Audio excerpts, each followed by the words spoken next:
Xbox On.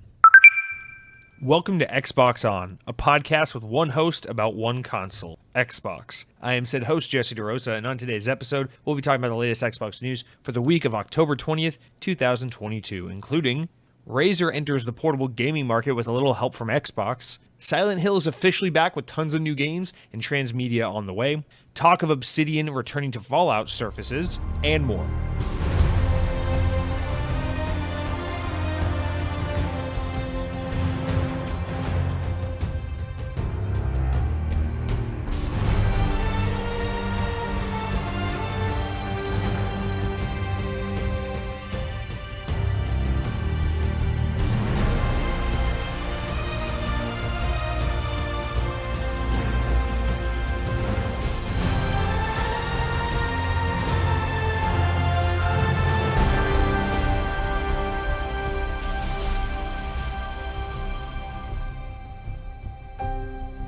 And on this day in Xbox history, in the year 2015, Guitar Hero Live released on the Xbox One and Xbox 360.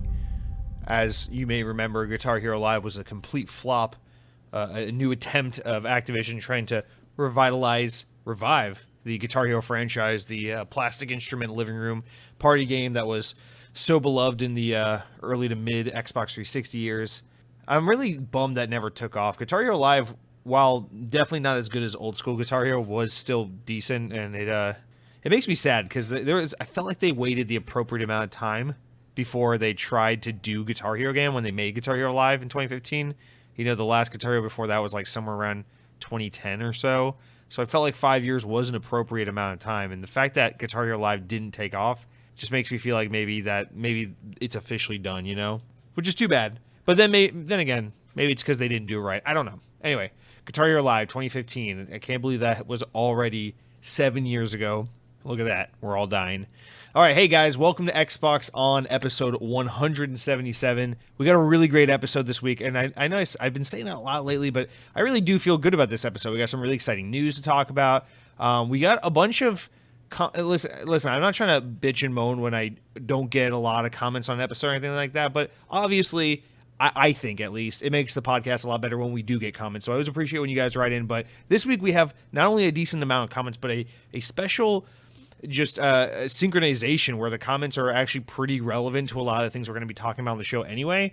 So I like that. I always love when we get to interject the comments into the conversation, into the show, into the stories we're talking about. So I'm really excited because this week it looks like we have an unusual amount of that, which I'm really excited about. An unusually high amount of that.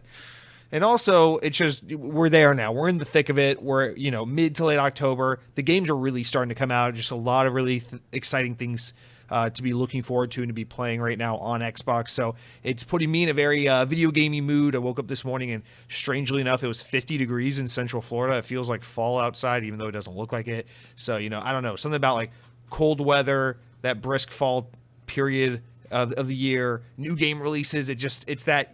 I know a lot of you know what I'm talking about. It's a thing. It's a time of the year, Halloween, Christmas, new game releases, cold, waking up early for school or work, but being excited to come home and play the new Call of Duty, the new Halo, whatever. It's a nostalgic and comforting time. So I'm in a good gaming mood, and I'm excited to talk this week about gaming. Okay, that's enough of that.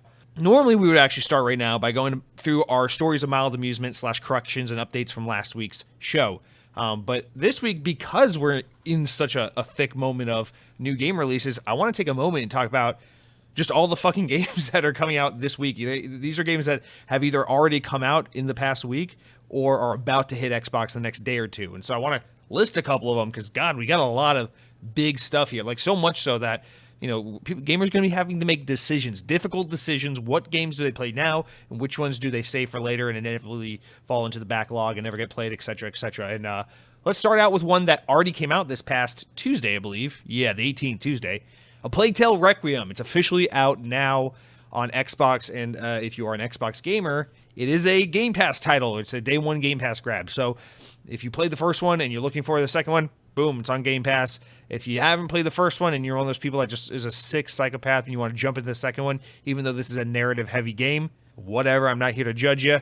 But anyway, obviously this is a huge deal. This game has been getting a lot of perfect time really for this game because yes, it's getting a lot of really high praise. But it's just the perfect time because it's a relatively slow year for like just big established sequels of other big games. It's not like it's not like Uncharted 5 is coming out right now against Gears of War 6. It's like Plague Tale gets to breathe for a week or two before Call of Duty and Batman and all this other stuff. So it came out, I think, at just the right time. Not only that, but it seems like the general consensus on A Plague Tale Requiem is the first game was really good, and the second game is even better. So people seem to be really loving it. In fact, like I said, a lot of synergy with your comments in the news we have to talk about this week, guys. Mr. Headhunting Halo wrote in at the top of the show and says, dude, Plague Tale Requiem is by far my game of the year. It's amazing. Story, music, feel, everything about it is a 10. I'm loving it. Better than the first one. Hopefully, I can knock it out before COD gets here. Look at that. Headhunting Halo. He's got a plan. That was my original plan as well. Headhunting Halo was to knock out both Plague Tale games before Call of Duty came out, so I could just grind Call of Duty really hard for 2 weeks and then jump on over to Sonic Unleashed. I wish.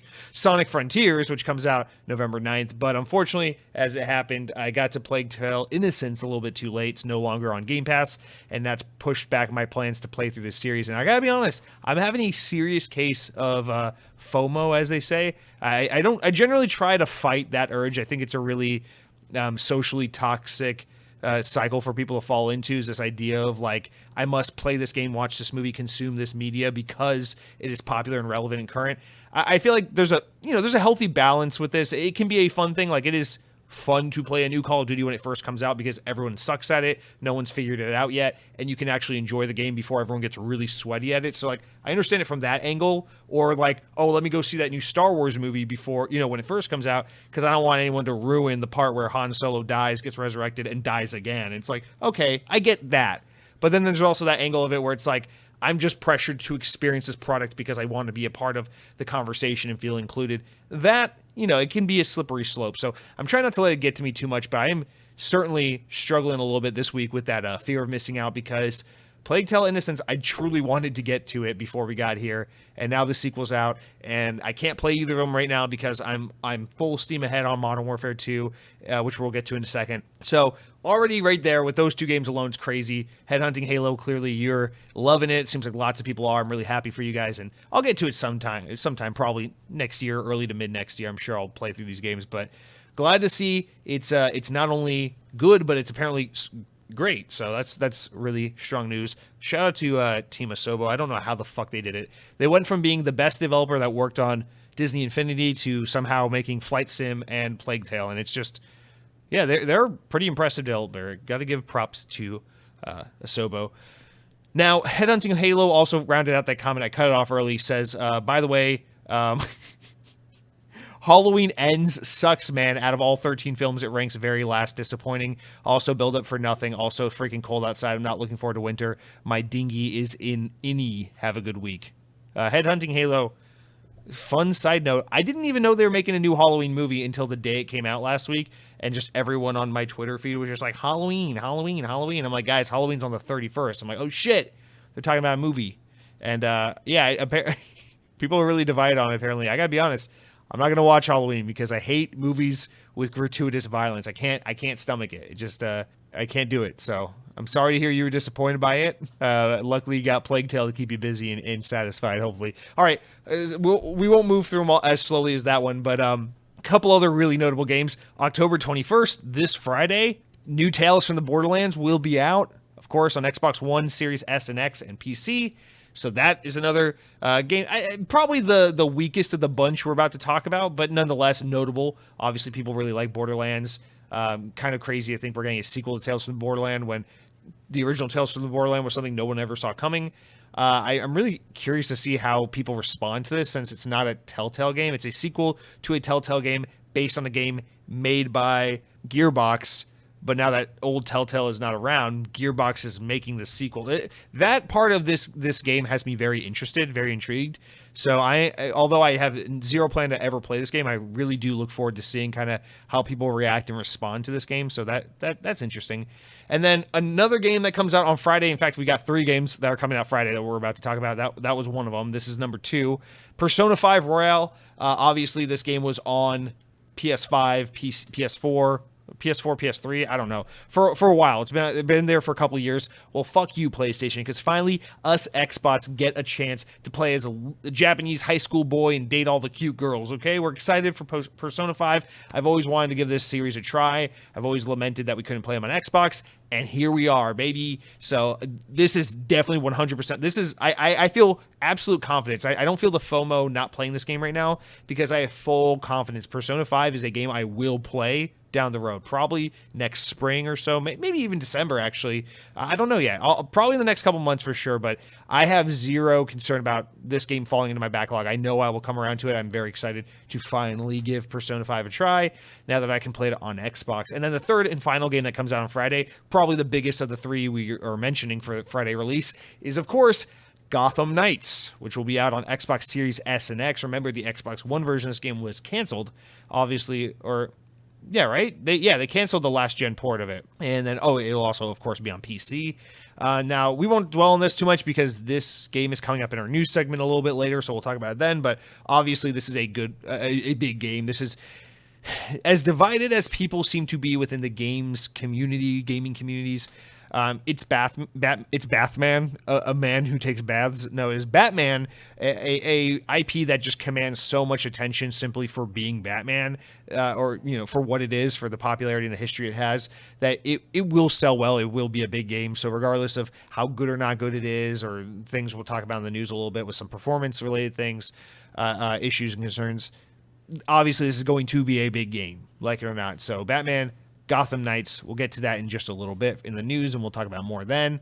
But I was originally going to play that game, but then this fall ended up getting rounded out with enough games I was interested in that I'm like, nah, Gotham Knights can fall off the list. Although I stand by it. I think there's something about Gotham Knights where I know a lot of people don't seem high on it based on what they've seen, but I think it strangely looks like one of the more interesting Batman games, but that's just me maybe. I don't know. Now, the final game I want to mention that is playable coming out this week is actually kind of only half out. And this is the one that obviously I'm most interested in, most concerned with. I'm talking about Call of Duty Modern Warfare 2. Now, technically, yes, the game does not come out until next Friday, the 28th. But if you pre-ordered the game digitally, you get access to the campaign a week early. So it's technically more than a week. It's like 8 days early. So on Thursday, the 20th, the day this podcast goes live, if you have Call of Duty Modern Warfare 2 pre-ordered, you can play the campaign now. And we got to write in on this one. Cronky writes in and says, I really hate this new trend of early access to a game you pre-ordered. That's such a BS pre-order bonus. It's just a delay to you if you don't. It's not really a big deal, I guess, but it's annoying. Yeah, I'm of two minds with this kind of approach because I'll be honest, in this instance, I love this approach. I absolutely love this approach. I think this was so cool because even though technically I guess you could see it your way and you might even be right in a lot of ways that this is basically just a glorified delay. It's like, hey, yeah, we said the game was going to come out the 28th and that was always the release date. And then later on down the line, we're like, oh, you can access it a week early if you pre-order it, just the campaign mode.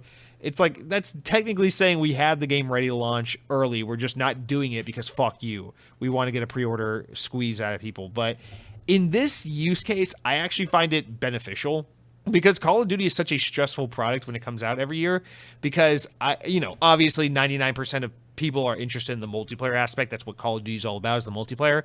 But when a new Call of Duty game comes out, I'm always torn because I want to play everything. I'm one of the few people that actually plays through the campaigns. And so I always feel the stress of like, I want to enjoy the multiplayer early on while it's fresh and everyone sucks at it and I can have a fun time playing with equally skilled players rather than just a bunch of fucking sweaty noobs that watch the YouTube videos that tell you how to build the perfect class to camp and be an asshole in multiplayer. So like, I want to take advantage of that fun window, that 2 weeks of fun multiplayer time. But at the same time, I'm also gravitating towards the campaign because I want to experience that story. I think Call of Duty gets a lot of shit for its campaigns. Call of Duty campaigns are nothing but very, very, very highly produced, well-executed rompy action movies. Like, you should enjoy a Call of Duty campaign the same way you enjoy the next what's that Tom Cruise Mission Impossible. It's basically just like Mission Impossible, the fucking, whatever, the video game. It's just over the top action set pieces, and it's awesome. The voice acting's great, the acting's great, the mocap's great, the presentation's great. It's fun, it's linear, it's straightforward. It's nothing groundbreaking, but it's always a good time. I feel like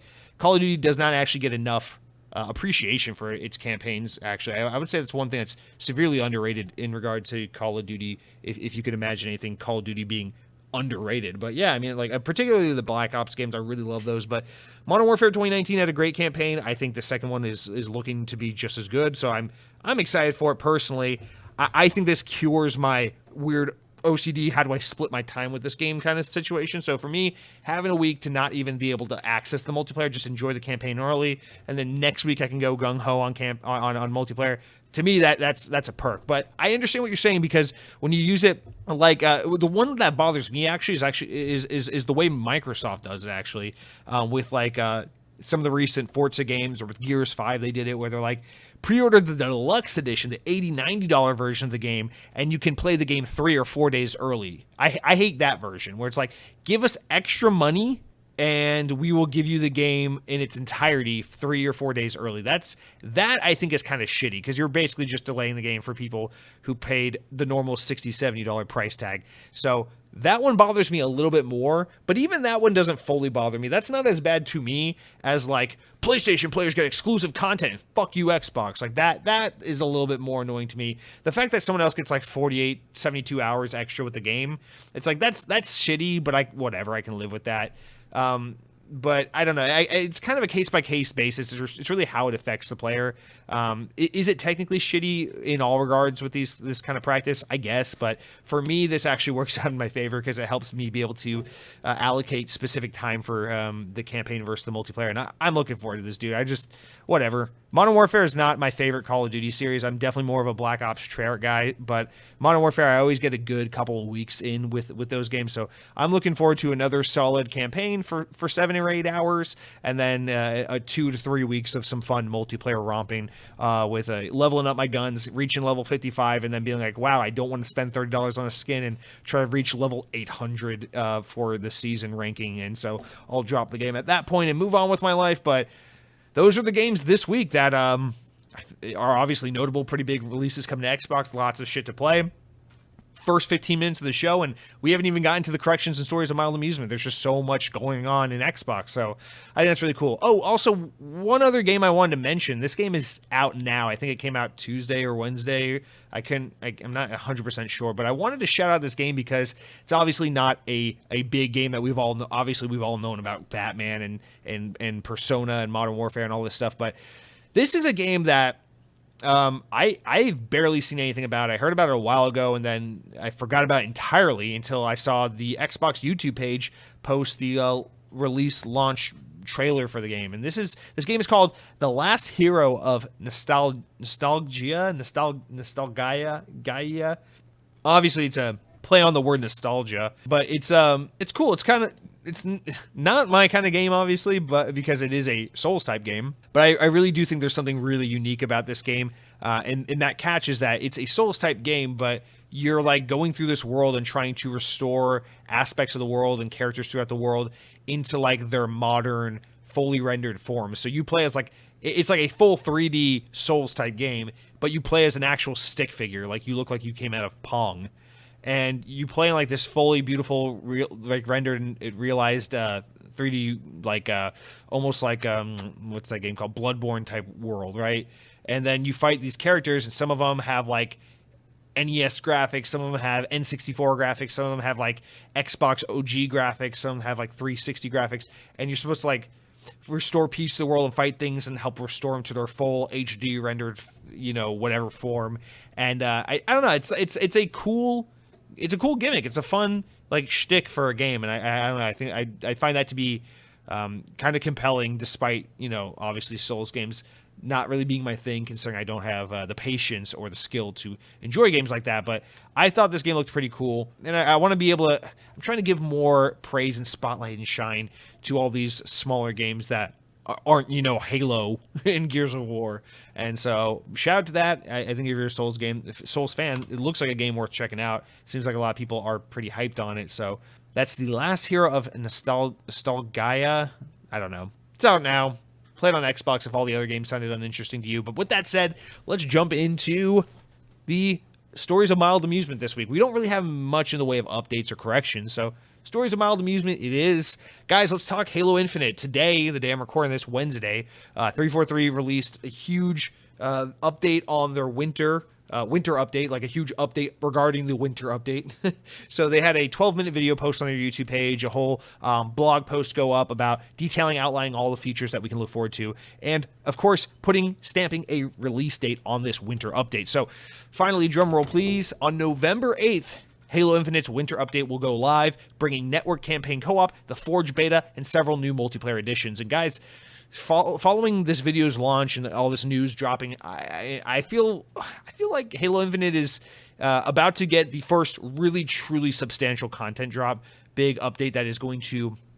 I don't think this is going to bring the game back to where it was last year when it launched, but I think this is going to bring a lot of attention back to Halo Infinite. It's going to build a lot of goodwill with people who are pretty frustrated right now, and I think it's just going to add a lot more ways to play. Obviously, we're getting Forge. That's the big one, right? So let me go over a couple of the, weirdly enough, not a lot of game websites and news websites were like sharing this news for some reason. Like I checked like IGN and Windows Central and Games VGC, and just for whatever reason, like people aren't posting about this, which I found odd as hell. But anyway, GameSpot was talking about it, so here's their write-up, some excerpts from their write-up. So basically, it's broken into three main categories. Let's knock out campaign first, because that's the thing they talked about first. But co-op campaign is officially going to be introduced into the game through on November 8th when this update comes. Couple notable things. Obviously, this is online co-op campaign. It's not local co-op like we originally were told we'd be getting and then had canceled. That's old news at this point, so we won't dive into that. But some interesting updates, quality of life improvements to this kind of how does co-op campaign work online. They talked about how they're trying to get away from the idea of there being like a host player that everyone's progress is tied to. So these are the quality of life updates that come with this to make it more enticing and more enjoyable for everyone playing. So entering into a session will place the group at a point where the furthest behind player is. So if you and three of your buddies are playing, whoever has made the least amount of progress in the game is how far you four will be in the game, right? And then also every collectible will also be obtainable by every player that hasn't gotten it yet. So if three of your buddies have unlocked this skull but you haven't, and you come across it in the game, the skull will be available for you to collect. And it won't do that thing where it's like, oh, interact with this module, pick up this item, and only one guy gets to do it for the whole group. Everyone can interact with objects and items and trigger scenes and things like that throughout the world. They audio logs, things like that. They also talked about how they handle, the classic thing in Halo multiplayer where it's like in co-op where it's like one player gets too far away, progresses too far into the level, and the other guy then gets teleported up to where the other guy is. So they talked about how they expand that range quite a bit when you're in the open world Halo ring parts of it, when you're on Zeta. So you and your friends can get pretty far away from each other without getting spawned back to being close by. But once you enter into more linear classic Halo like levels within the game, once you're in like the Forerunner structures and whatnot, that is when it will revert back to classic Halo co-op campaign, where if one guy gets super far ahead of everyone else, the guys behind will get teleported up to where they are. So just tons of little quality of life things to try and make it feel like a little more, I guess, like the way Destiny plays when you're going through story content together, and a little less the way Halo is traditionally played. So I think these are mostly nice things. I don't know when. I'm sure at some point I will embark on a co-op playthrough of the game's campaign, but obviously this is the thing that I think applies to the least amount of players, even though Halo fans love to get up in arms about co-op campaign and all these things. Let's be honest, the thing most people give a shit about is multiplayer and Forge. So that's where I want to focus the bulk of our time talking about. So Forge, they talked about how the big thing for them, what they see as being the biggest innovation to Forge in Halo Infinite, is how, whereas in Halo 5, a player could create with up to 1,600 objects in a created level map, in Halo Infinite, that number has been risen to 7,000 objects per map. So the amount of ways people can decorate and build out a level is just vastly scaled up to a point where you can just make levels so much more detailed, so much more dynamic. Also, they talked about scaling objects, which we already heard about in the last Forge video, and just showed off some more examples of how that can help you get really creative with the level design.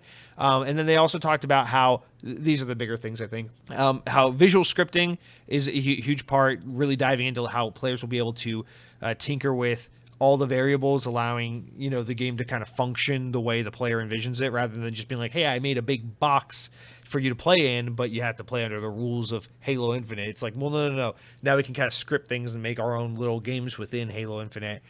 They also talked about how there are 6 canvases, like backdrops for you to work on, like one in outer space, one in a forerunner structure, one underwater, things like that. So you can kind of have like a foundation to build on top of. And then they talked about how bots are also going to be supported in Forge for the first time. So that's really cool stuff. Honestly, I'm just excited to finally get my hands on Forge.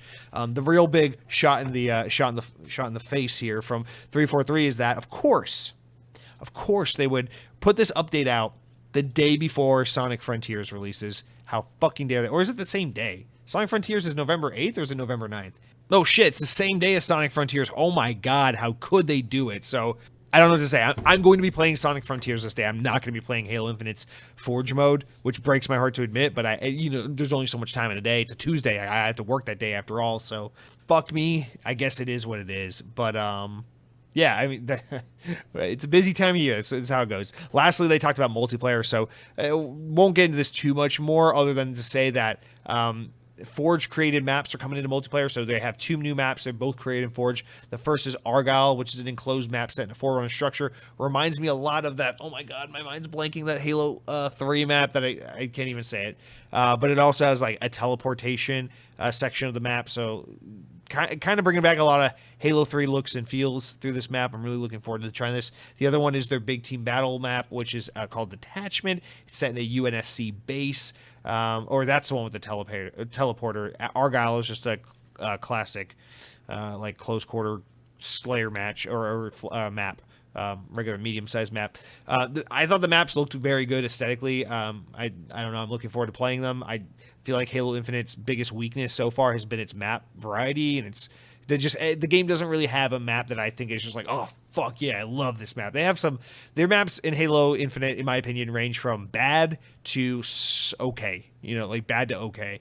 Halo Infinite desperately needs like a great map, and I'm hoping, you know, between one of these two that we finally get a really good map. But we'll have to see. Oh, they also said there's a new map. There are a new mode, a new asymmetrical mode called Covert One Flag. One team defends the flag, the other team attacks to claim it, and the attackers will have unlimited active camo, while defenders have infinite supply of threat sensors. So I appreciate the unique twist on this mode, and look forward to giving that a go, although can't imagine this will be a huge draw.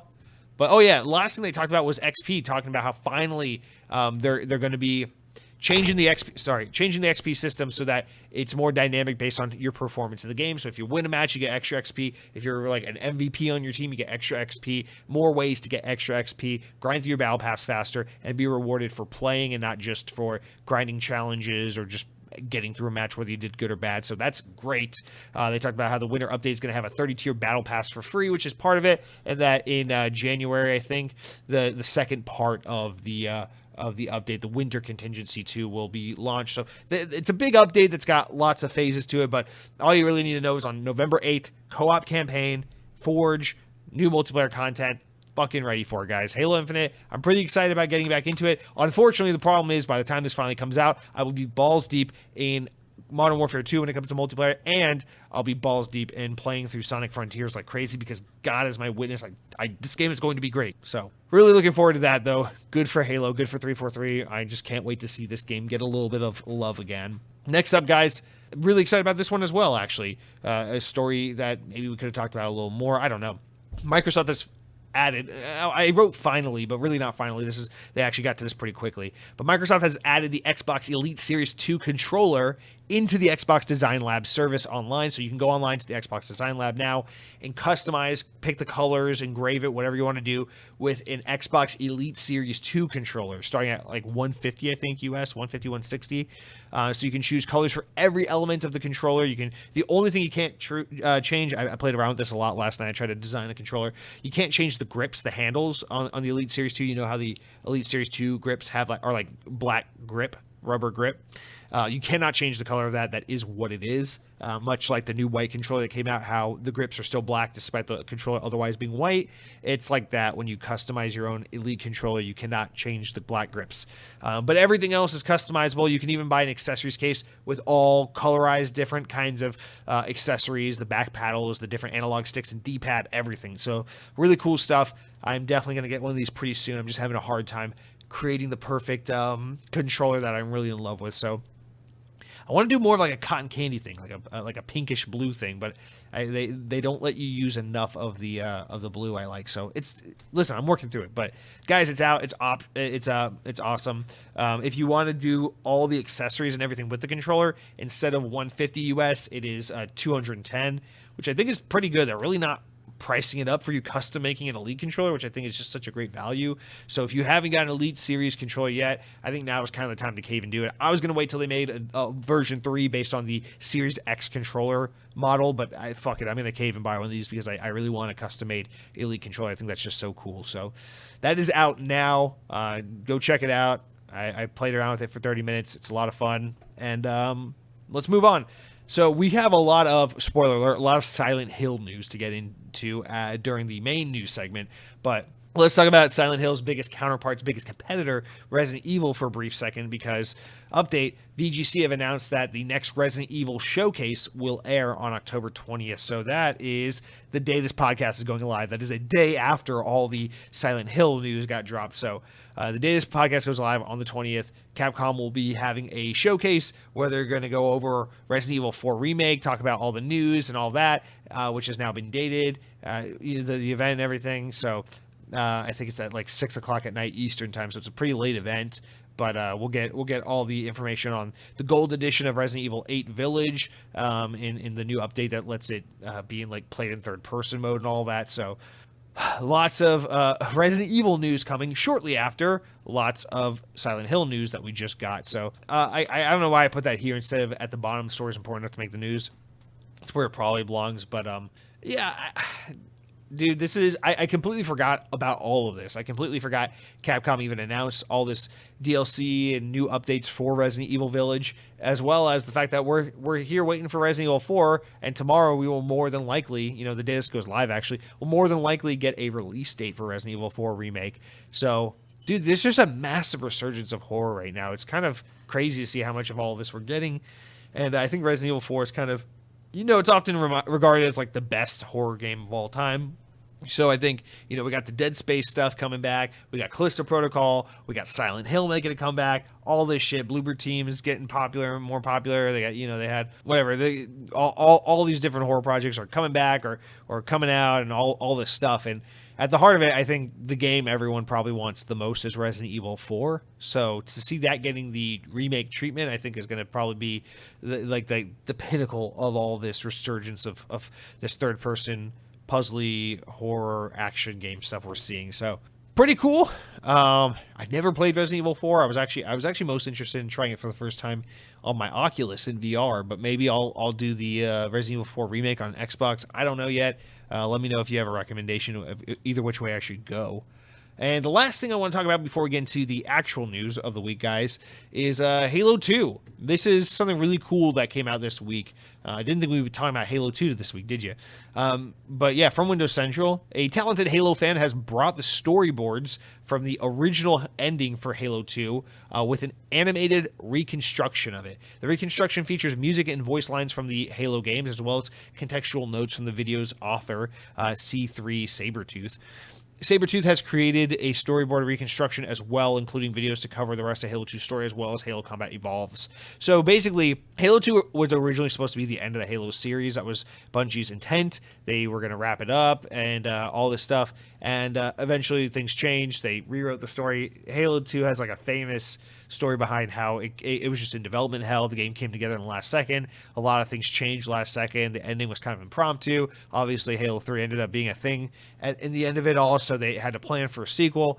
And this is really cool because it takes these original dropped concepts for what Halo would have been like had Halo 2 been the end of the series, and it tries to, as best as possible, stitch it all up and make a cohesive, viewable video out of it, so that you can get a somewhat of a cinematic glimpse of what that would have looked like. And Joseph Staten was tweeting about it this week, being like, "Well, this is so cool! Someone brought this to life," and I thought it was really cool. I watched it. I don't really want to go into it. I'd rather just put it out there for you guys to watch. I don't, it's something cool to see this fallen concept and let people experience it for themselves. It's almost like spoiler territory where I'd rather let you just experience this for yourself. And I don't know, I think it's really cool. I just love that Halo is one of those things where there's so much passion and fervor for it that people are willing to go that extra mile to try and preserve it and understand it and appreciate it. I guess I say that from the perspective of someone who's just so used to being very invested in IP or franchises or things that people don't give a shit about, like Sonic. There are no Sonic the Hedgehog evangelists out there, except the furry community, maybe. So, I don't know. To me, this is really cool. I don't usually get to see something I love so much like Halo get this kind of attention and history brought forth to it. And I think it's really cool. It's really worth checking out. Obviously, if you're a Halo fan, Halo 2 is probably a huge game for you, means a lot to you, and I think this is definitely something worth watching. So that's it for our stories of mild amusement to kind of get us started out, whet our appetites, get us eager to talk more about Xbox this week. Now we would move into the actual news, but you guys know how it goes every single week. We don't just jump into news after news. We got to take it slow, talk about the games we've been playing for the week, chill with our pills, whatever the hell. Before I can tell you about the games I've been playing, and boy, oh boy, am I excited to tell you about that, I got to tell you about this past week, what I've been eating. We keep it going with people writing in. Compassionate Choice LLC writes in and says, update, Jesse, I got the steak burrito you recommended from Taco Bell and the fries. Burrito was a 7 out of 10. There were supposed to be potatoes in it, or were there supposed to be potatoes in it? Because I didn't receive any. Also, fries get a 5 out of 10. Thanks for the recommendation. Okay, let's catch everyone up to speed. I'm talking about the Taco Bell double steak grilled cheese burrito. Now, came back to Taco Bell. It's different from how it used to be in years past when we've had it. Compassionate Choice LLC dropped by the stream this past Monday. That's twitch.tv/lightningmcstream. We were hanging out, talking, and he goes, Jesse, I'm at Taco Bell. What should I order? I said, Compassionate Choice, you got to get that Taco Bell double steak grilled cheese burrito. And he said, okay, I'm going to pick it up. I'll let you know what I think about it in the comment for the podcast. Bye. Good night. He left us in suspense. Me and everyone on the stream spent the rest of the night with our fucking mouths, jaws gaping jaws, and wondering what the fuck did Compassionate Choice LLC, that's a limited liability company, what did he have to think? What were his thoughts? What was his takeaway having the double steak grilled cheese burrito? Now, a couple things to point out. First of all, Compassionate Choice, I did not say anything about the fries, first of all. So the fact that you got the fries, that's great. It seems like you made the decision on your own. But you gave it a 5 out of 10, and just know, I have said in the past on this very podcast, Taco Bell's fries are overrated as hell. They're not good. They're always cold. They're always mushy. The seasoning's pretty great. I'll give them that. Good seasoning. But they're not good. And so you gave them a 5 out of 10. Looks like you didn't like them too much. You see what you get for not listening to me? Now, on the other hand, you gave the burrito a 7 out of 10, which I think is pretty fucking low for what this burrito deserves. This burrito is at least an 8.59 out of 10, okay? And you said, were there supposed to be potatoes in it because I didn't receive any? No, there weren't supposed to be potatoes in it. In fact, I know that because I fucking had this burrito this past weekend. After a long silence from Taco Bell. It's been months since I had Taco Bell. Listener of the show, Way of the Lao, formerly known as Way of the Lao, currently Way of the Dolphin Butthole. That's another stream joke. Watch us on Monday nights if you want to get in on these awesome inside jokes. Anyway, Way of the Lao was hounding me online about how I hadn't had Taco Bell in a long time. I need to stop cooking at home, being a little, you know what, and go eat some Taco Bell like a cultured man. So I did it this weekend, okay? I was with a buddy. We went to a haunted house. It was late. Got to grab something to eat. We stopped by the Taco Bell drive-thru, and I picked up one of these motherfuckers. I didn't realize until this point they had changed it. In years prior, this was beef, not steak. And there were some other ingredients, whatever. But this burrito is even bigger than it was in years prior. There's a shit ton of steak in it, which is awesome and good because it's like $7. It's outrageous for Taco Bell. And it's so good. It's just as good as it's ever been. Guys, I cannot recommend this enough. The Taco Bell double steak grilled cheese burrito. If you have access to Taco Bell, if you are not vegan or vegetarian, you must try this item. It is so goddamn good. Compassionate Choice LLC, the fact that you're coming here on the day of my non-existent daughter's wedding and telling me that the burrito was a 7 out of 10 leads me to believe, and I mean this with all due respect because you've been a wonderful participant of the show for a long time now. You've left many a comment, been very kind to me and everyone in the community in the comment section. But the fact that you have the audacity to give this burrito a 7 out of 10 makes me wonder, are you a 7 out of 10 kind of man?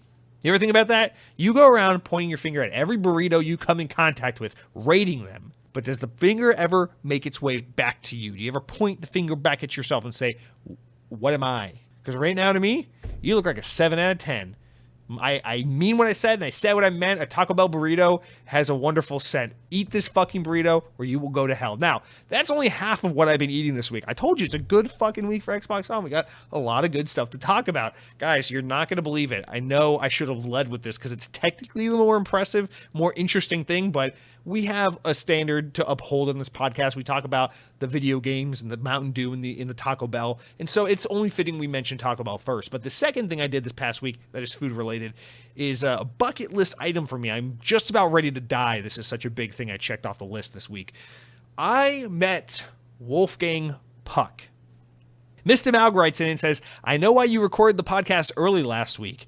You wanted to watch that Surface event and eat Taco Bell nacho fries in peace. No, Mr. Maug. While yes, I did do both of those things at separate times last week, I did not do that on Wednesday night. Last week's episode was recorded a day early because on Wednesday night last week, I had the once-in-a-lifetime opportunity to dine among the gods. Not entirely true. It was actually kind of a weird, underwhelming event. But there's a Wolfgang Puck restaurant here in Central Florida. Actually, it's at Walt Disney World because God is real and because Wolfgang Puck and Disney are of a similar high quality. And they did a special Oktoberfest event where Wolfgang Puck himself flew in for the event. They had a one-night special menu, all Oktoberfest themed food, one price, alcohol included, food from Wolfgang Puck's childhood, all of his favorite recipes. They had like all these German people playing all these different kind of horn looking instruments. You guys are crazy out there in Europe. I don't know what the hell you're doing that you think that constitutes that as music, but good on you, whatever. As long as you're not killing each other like you used to all the time, I guess we're good. But guys, it was fucking crazy. Wolfgang Puck was there in the flesh. And I told my girlfriend when we got there, I do not want to meet this man. I want to eat the food he prepares. I want to be a part of this event. I want to see him from a distance. Never meet your heroes, kids. I met Wolfgang Puck, and it was terrifying. Listen, first of all, you got to understand this context. My girlfriend and I are in our mid to late 20s. We are the youngest people in this fucking restaurant by maybe 5 decades. I swear to God, everyone there is on life support. We walked into a fucking retirement home. Wolfgang Puck does not command the attention of my generation, to say the very least. Everyone here is god old, like fucking beyond like dirt old. Worst part is it's like Oktoberfest style. So we're sitting at big tables with a bunch of strangers and servers are bringing out like plates and shit and everyone's just sharing and getting to know each other and everyone's like, I retired with $1 billion and I think liberals should die. And I'm like sitting there just like, I can't afford to ever buy a house. And I'm sweating my ass off while I'm like just like surrounded by these old people who are just like, we left New Jersey to retire in Florida. I'm like, I'm just getting started. And it's terrifying. It's miserable. It's creepy. And not only am I on edge from that, but now Mr. Puck is here in the distance. And what do you know?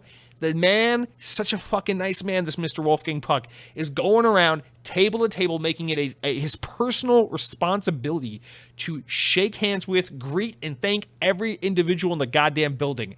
I don't want this. I don't want to meet my heroes. I don't want my hopes and dreams to be crushed. But sure enough, Wolfgang Puck made his way around the entire restaurant, and we were middle of the pack. He made his way right over to us after the first 3 or 4 tables, and he comes around to all these old people, and they're having conversations. I feel like I'm eating Jimmy Buffett because it's just so many old people over here. And finally, he comes over to us. I don't know what to say to the man. I have nothing planned. I didn't want to meet this man. My girlfriend just like points at me. He's like, he loves you so much. He makes recipes from you all the time. We're huge fans. And Wolfgang Puck just looks at us and goes, oh, that's nice. And then we take a selfie And he just walks away to the next old people table. I'm like, that was it. That was it. I'm done. I'm no longer interested in Wolfgang Puck. I met him. My hopes and dreams are crushed. I am neither disappointed nor impressed. I hate it. I'm miserable. I don't want to meet my heroes. And this past week I met the man I always refer to as my estranged grandfather, Wolfgang Puck, and it was neither good nor bad, and that's my story. Food was good though. Food was really good, and I met Wolfgang Puck technically, and I have a picture of me with him. So I guess it's a win in the end. But very eventful week as far as what I've been eating. I met Wolfgang Puck. I ate food made by him and his kitchen team, and I had the new double XL steak grilled cheese burrito. And guys, the most Xbox On thing I can say as we round out the food segment. I swear to God, we're gonna get back to Xbox. But the most Xbox On thing I could possibly say here to you right now is that I met Wolfgang Puck last week. And I ate food that he and his team prepared in the kitchen. It was great. It was very good food.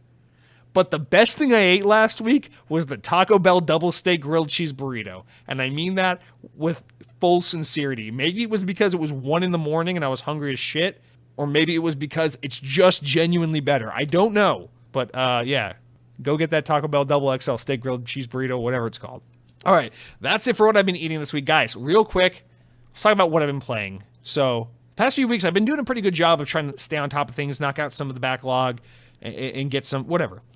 This past week, we had an interesting experience on the weekend. Our AC went out in the apartment, and it was a whole fiasco this whole weekend trying to get people back, trying to get people to come fix it. And so, I only mentioned that to say my MO this weekend was to stay out of my apartment as much as humanly possible, because you think it's hot in Florida? Imagine being inside a Florida apartment with no AC. So our objective, and the funniest part of all of it, is we finally got our AC fixed this past Monday, and then the next goddamn day, a cold front came in, and now it feels like fall outside. It's beautiful. Crack open a window, turn the AC off. It's 50 degrees. It's perfect outside. But of course, our AC broke like 3 or 4 days before that happened. Anyway, that is just to say, I did not spend a lot of time this weekend at home playing, which is, the weekend is when I do my most gaming. And so I don't have much to report on because I didn't want to sweat to death in front of my TV. But I did get a little bit of gaming time in throughout the week. And obviously the big thing I want to talk about is the big game that launched last week, which a lot of you have written, some of you have written in about, and I've seen a lot of just feedback in the Xbox community. A lot of people excited about and talking about this game. Scorn, let me, Acting Basher wrote in, I think he sums it up perfectly. Let's let Acting Basher say it from his perspective. And says, so I just officially beat Scorn last night. Took me exactly 10.5 hours. I personally thought it was an amazing game. The lighting and atmosphere to the creepy vibes you get walking down the corridors. As of right now, it is sitting probably in the top 5 games I beat this year. And that's before I start Plague Tale, which will no doubt be my number 1 game by far. Whoever has not checked out Scorn should definitely do so. Acting Basher, that is very high praise, and I'm, first of all, glad you really enjoyed it. I have to concur with some specifics here from you where you say the lighting and atmosphere to the creepy vibes that you get walking down tight corridors. Yeah, that is the best thing about Scorn. This game is visually beautiful. It is, and this is the thing, I'm not talking about in the typical video game sense. I'm not talking about like when you play Gears 5 and you're like, wow, these graphics are really good. No. Scorn is not beautiful in that way. I mean, the graphics are great, don't get me wrong. Scorn is beautiful because it feels like you are walking through every beautiful painting ever. It is just, every environment is so insanely packed with fine detail. And it's not like fine detail like, oh, look, they put a label on the soda can. You can read the nutrition facts. What art designer thought it was so important to make sure this can of Coke had nutrition facts on it in this first-person shooter? I'm not talking about that kind of detail. It's just like, oh, look at that. That's fun. I'm talking about, like, every little square inch of the game is so finely done with this art style, this humanoid, this, like corporal meets techie kind of, like, what's this game? Like, our Geiger...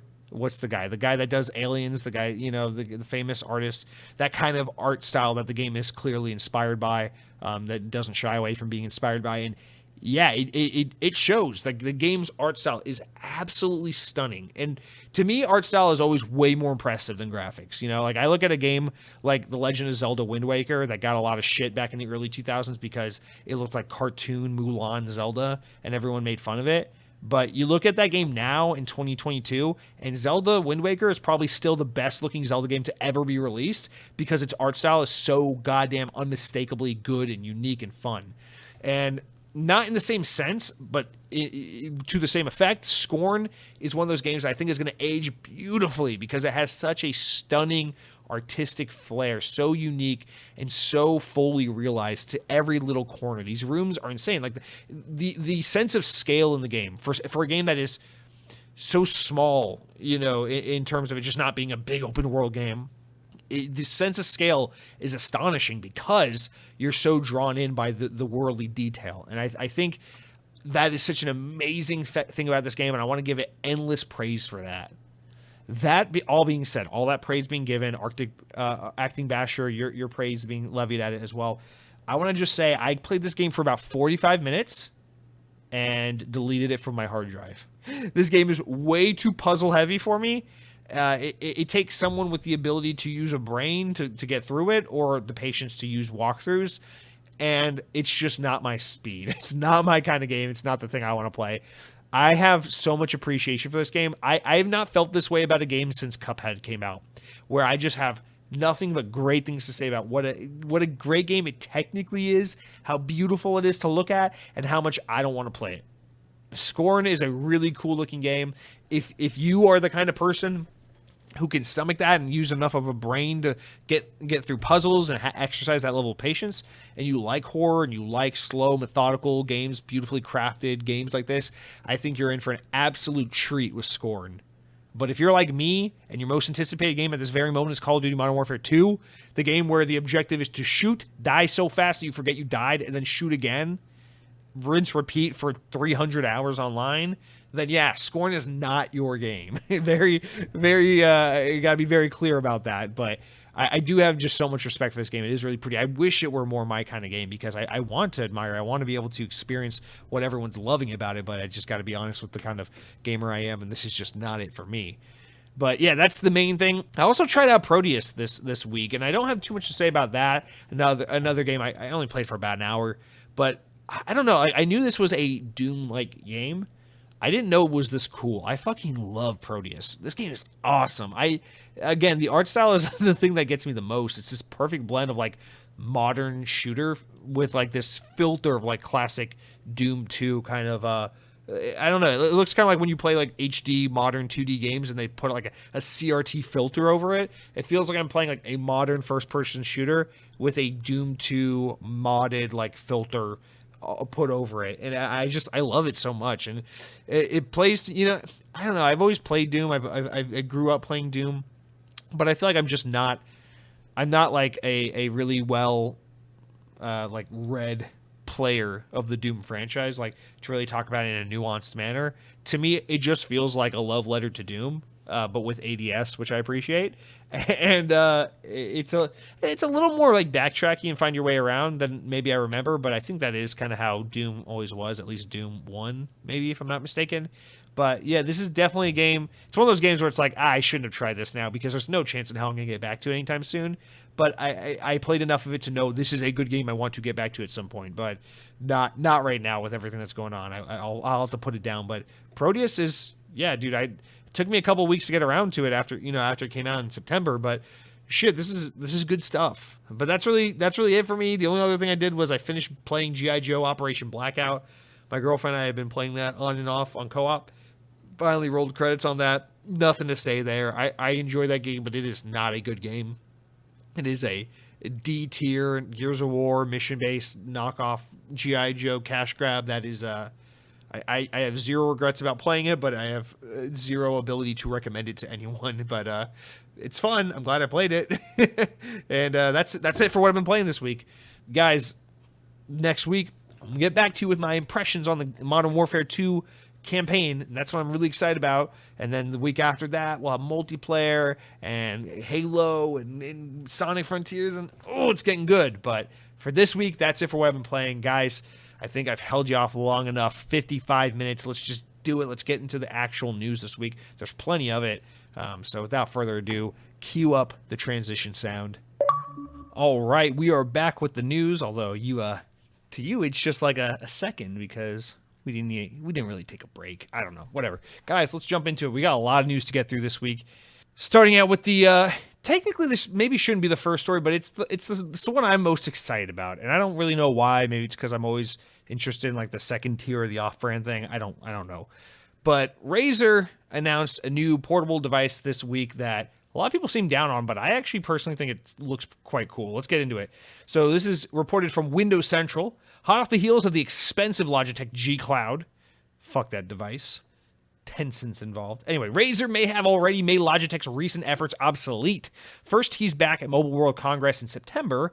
Verizon has detailed collaboration with Razer, dubbed the Razer Edge 5G, terrible name, built from the ground up for native Android gaming with streaming devices via xCloud, NVIDIA GeForce, and Steam Link as side options. Here's everything you need to know about the intriguing handheld. The first thing is the dedicated Android handheld will sport a Snapdragon G3X Gen 1 gaming platform, which is an offshoot of Qualcomm's mobile processor optimized for games. Verizon is also throwing a 5G ultra-wideband weight behind the handheld, but thankfully there are options between Wi-Fi versions and a more expensive Verizon exclusive 5G version you can slap a SIM card in for true wireless mobility. Whether you're playing games like League of Legends, Wild Rift, Genshin Impact, or Call of Duty Mobile, the Razer Edge 5G could be the true ultimate Android gaming handheld experience. Further supported by services like Game Pass for scenarios where cloud gaming is viable. Now, the Razer Edge promises to be an Android native first option, with pricing starting at $400 US. In a world where mobile gaming is growing in quality, it might be the right device at the right time. Razer announced that the product will be shown at full on October 15th, which already happened, blah, blah, blah. The device will adopt a two-piece design, I can't read, with a standalone tablet being the main component, which separates from its Nintendo Switch-like Joy-Con controllers. Each Razer Edge ships with a Razer Kishi V2 Pro, which is a revised version of the mobile gamepad designed to operate on a native controller for the device. Razer has stated that its plans to launch the Razer Edge in January 2023, with the 5G and separate Wi-Fi model being planned at this time. With a 5G and separate Wi-Fi model planned at this time. Both versions, the 5G and the Wi-Fi model, will be U.S. exclusive with its Verizon partnership, tying the 5G model exclusively with the carrier. The Razer Edge Wi-Fi starts at $400, while the 5G pricing is still yet to be confirmed. Now, I want to say right off the bat, I feel like the two things that are going to work against this device are, one, only launching in the U.S. at start, and two, partnering with Verizon to do this 5G version. I think this is kind of stupid. If you did unlocked, you can slap a SIM card from any mobile carrier in it. And if you launch it in at least a couple markets, I feel like this has potential in Europe and in Australia and stuff at the very least. I always think you should go after those markets if you're using Xbox as a big selling point, because those are markets where Xbox does quite well. But avoiding every other market and just solely focusing on the US, I think is a mistake. I think, leaving out like the Asian market and stuff like that, I think is a no-brainer, because you're not going to sell this device over there at first. It's not, it's whatever. But just doing US, I feel like it's a little too small, but whatever. The bigger thing that annoys me as an American who has access to this device, because I don't have to worry about ever my market not being served. I say that with sympathy to those in other markets who just constantly get shafted. The Verizon thing is dumb. I do think it gives me PlayStation Vita vibes. That whole like, hey, buy your Vita at AT&T or whatever it was they did back in 2012. Anyway, now that out of the way, let me talk about the actual device itself. I find myself drawn to this device. I think it's really quite cool. I know that's like, for a lot of people, it's like, why wouldn't you just buy Steam Deck? The Steam Deck's only $100 more. Steam Deck. Listen, I get the fucking Steam Deck. Steam Deck stresses me out for the exact same reason why an actual gaming PC stresses me out, because it is technically, at the end of the day, a PC. And it just, all the components and the things and the ways you can do it, it's like, it can do this, it can do that. I get it can do that, but that's stressful. I want the simple plug and play thing. So when you tell me, oh, it's like an Android tablet that's basically a glorified Game Pass machine, I'm like, ooh, that sounds like a handheld. That sounds like a video game console. I can do that. So that's part one. Part two is I'm a little bit of a shill for Razer. I'll be just honest. I really like that brand. It's nothing to be proud of, but I got to be honest about what it is. It is what it is. I like Razer a lot. So this does have my interest, my intrigue. But here's the thing. I think a lot about these gaming portable devices, because I do think we're reaching a point with honestly, with Game Pass and cloud gaming on Xbox just being as good as it is, and yeah, as the story kind of notes, mobile gaming has reached a point, like it or not, where it's gotten quite good.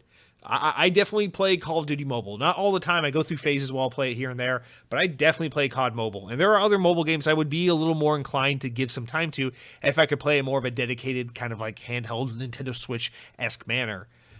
So as an Android user and someone who would get value out of that, that's kind of cool. I like that. But the Game Pass thing is the one I'm really focused on. The thing is, this announcement came at the right time for me, so that seems to be the reason why I'm so optimistic about it. I really want to get a nice controller device, like a Bluetooth controller for my Android phone, so I can play Game Pass more. I've dabbled enough with Game Pass to know, or sorry, I keep saying Game Pass, Xbox Cloud Gaming, to know it really is a great service, especially if you're not playing like first-person shooting Twitch games. You know, like Yakuza Like a Dragon, turn-based combat, perfect. Very story-heavy, perfect. You know, games like that, I think about playing laying in bed, playing it on my phone. Why not? The thing is, I use the Surface Duo, as many of you know, for my personal phone. It's Microsoft's dual screen phone, and it's really cool that you can fold it, and yeah, the Game Pass app supports the ability to have the bottom screen be just like virtual touch controls, and the top screen is your game, kind of like a Nintendo DS.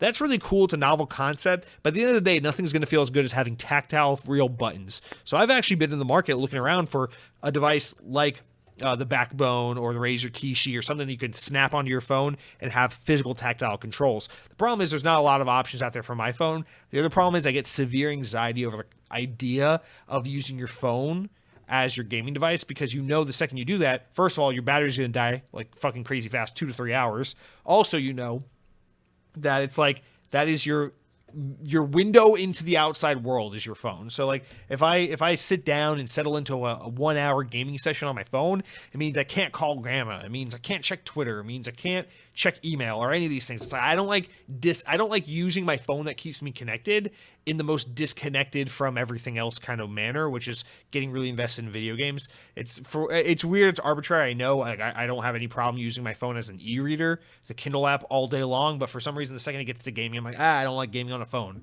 But you take that phone, you basically make it a useless Android phone that doesn't have phone capabilities. It's just a stupid tablet. And then you slap on a phone controller to it, like the Razer Kishi. Now all of a sudden I'm like, hey, that's like a viable little gaming handheld right there. And it's so funny because it basically is just an Android tablet with really strong internals, don't get me wrong, but with a Razer Kishi attached to it, which is the same Razer Kishi you would buy for your Samsung Galaxy or Google Pixel or Surface Duo or whatever the fuck you have Android device. Or I think it even works with iPhones. So yeah, iPhone even. So it's just like, it's like, dude, you're spending $400, and with that you get a $100 accessory, and then you basically buy a glorified, powerful Android tablet for $300. Consider the fact that Razer is kind of a premium brand. It's one of those a little bit overpriced brands, kind of like Apple or Surface. So it's like, yeah, it's probably like $300, but you pay $400 for it because it's Razer. I don't know. I don't think it's necessarily like a steal. Like, oh, wow, this is such a great price. I agree. It's a little pricey for what it is. I do think if they could hit $250 to $300, that would be the sweet spot. But unfortunately, that's not what it is. And I don't know. I still find myself intrigued by it, because it's like, okay, well, now I could have this dedicated gaming device so that, you know, when because I personally, I'm not the kind of guy who would like take this out and about. I wouldn't like go anywhere with it. Maybe if I was like flying or going on a trip, I'd bring it for the airport, but that's about it. Like, so to me, I like this because it's like I can just play it at home and cover my home. I don't have to worry about it taking me away from my phone. And it's a cool little gaming device, way to play COD Mobile and cloud gaming for Xbox. But I understand for a lot of people, it's like, bro, why would you not just get a Steam Deck for $100 more? You can get Game Pass on that, or I don't know if you already can, or if it's like they're working towards it, whatever the case may be. Plus, you got your full Steam library. I get all that, but there's something about this where it's like, it's nice, it's small, it's light, it's compact. I can also take the Razer Kishi off the tablet and use it on my phone if for whatever reason I want to do that. And all of that is like really enticing to me. So I don't know if I'm crazy, but I feel like there is probably a market for this. And I do see a lot more people adopting this, like, you know, whether it's cloud gaming with Xbox or streaming your PS5 straight to your phone, and these kinds of features, they're growing more and more. They're becoming more and more viable. And I feel like we're at this point where, you know, the same people who 5 years ago would have been like, fuck mobile gaming, I'm not a mobile gamer, I only do hardcore console gaming, PC gaming, fuck mobile. I feel like that same kind of demographic is slowly taking to certain types of gaming experiences on their phones. And this kind of gives you the best of both worlds. It's like a dedicated handheld device, but also the benefits of mobile gaming, kind of all encapsulated into one little device. So I don't know. I think this is kind of cool. I think a lot of people saw this and kind of shrugged it off and was like, "This is dumb. Why would you buy this?" But I'm interested. I'm actually currently in the process of like debating whether or not I'm going to pick one of these things up. Either that, or I'll just buy a Razer Kishi on its own and try to use it on my phone. I don't know, but I have a really obtuse phone that's not ideally made to fit most of these devices, so I maybe I can justify to myself a reason why maybe this would work. I don't know yet, but I'm curious to know if you saw this in the news. Is this something any of you guys are interested in that you'd want to give a try to? Let me know. Certainly, I find it to be a much more compelling option than the Logitech G Cloud, which was announced a week or two ago, because that is purely a cloud device. Everything you do on it is cloud related. Whereas, at least with this device, it runs Android apps natively. The question is, how badly do you want to play Android app games on your device? But then, obviously, you have access to cloud things like Game Pass. So, I really think the price is the thing really holding it back. If you could get this thing down to like $300 and widen that gap between what this is and the Steam Deck, I think it could be a really attractive device. But for $400, I understand why maybe people will have some qualms about it. But I don't know. I think the device looks cool. I can't help but just be honest about it. I'm kind of interested in this thing, and I'd be curious to see what you guys think as well. Also, side note, if anybody out there has some good recommendations for what they consider to be like the superior controller adapter for your Android device for playing xCloud, I'd love to hear what you guys think. I know there's a lot of options out there. It seems like there's a lot of good options out there. I know if you're an iPhone user, it's pretty cut and clear. It's like get the backbone.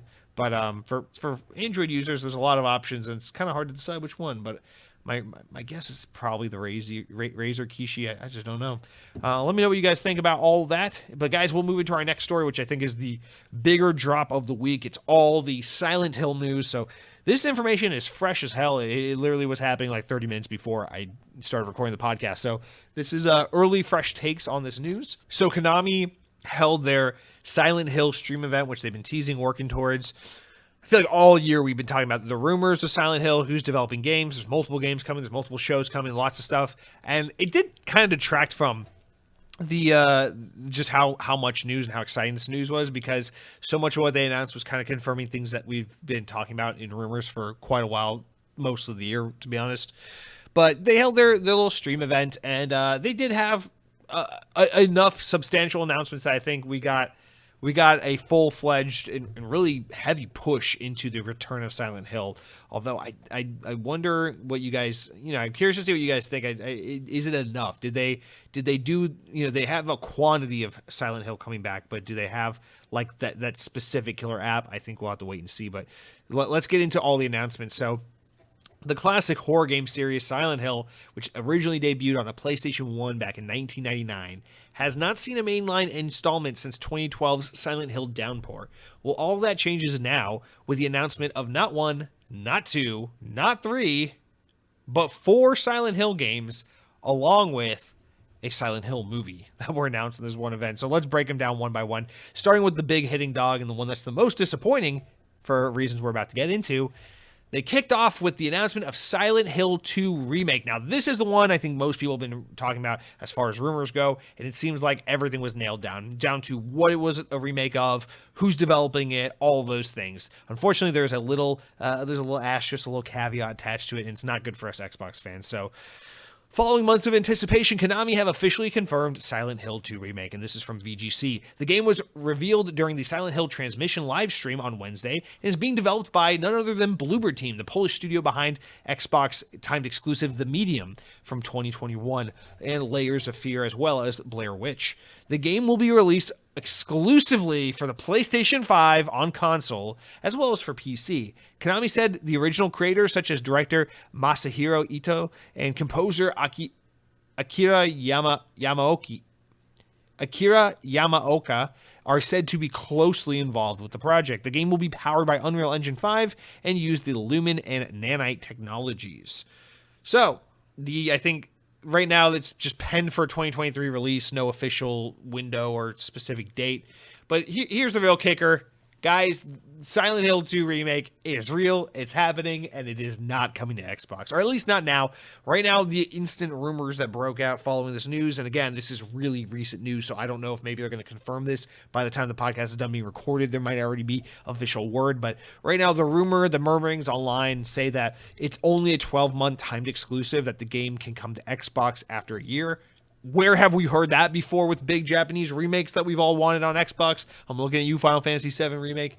Unfortunately, this is another example of PlayStation going, we're going to throw money at some Japanese developer and be like, yo, give us this content, fuck Xbox, make this exclusive to PlayStation, and then, at the same time, and the other side of their mouth, Jim Ryan is flying over the UK, is flying over to Europe to be like, boo-hoo, Call of Duty cannot be owned by Xbox because it's not fair to us on PlayStation. We want all the exclusive shit, don't you understand? We want cheap operator skins and exclusive zombie modes only for PlayStation. Fuck Xbox. And so, here we go. The thing is, like, I think if you've been listening to Xbox on for a while, you know, I'm very fair to PlayStation. I'm very kind to PlayStation. I'm not a fanboy. I like PlayStation quite a bit. I grew up on PlayStation. I still play PlayStation. I still like PlayStation. But I have severe beef with this just fucking bullshit, blatant hypocrisy with the whole, like, this Call of Duty deal Xbox is promising should they acquire Activision Blizzard is inadequate and blah, blah, blah, and it's anti-competitive. It's like, dude, motherfucker, fuck you. Listen up, PlayStation, okay?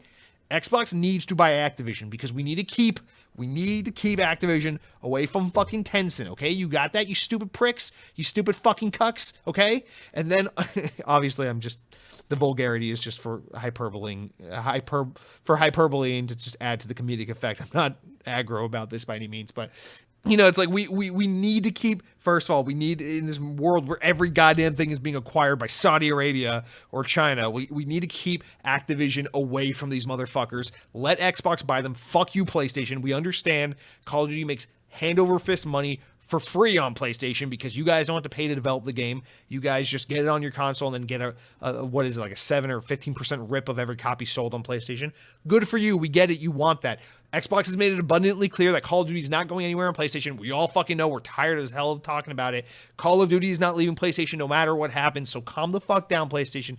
We need to let this happen. And also, you look like fucking bitches taking Final Fantasy VII from Xbox, taking Silent Hill 2 remake from Xbox, making Final Fantasy 16 a console exclusive, making all these, Square Enix in particular, Square Enix has like 47,000 games in development right now that are not coming to Xbox, and just constantly being like, this deal with Call of Duty is inadequate. Fuck you, PlayStation, okay? I actually want to play Silent Hill 2, okay? I'm over here as someone who grew up around Silent Hill. My older brothers love this game. I've seen it a lot. I've watched it a lot, but I never got into it as a kid.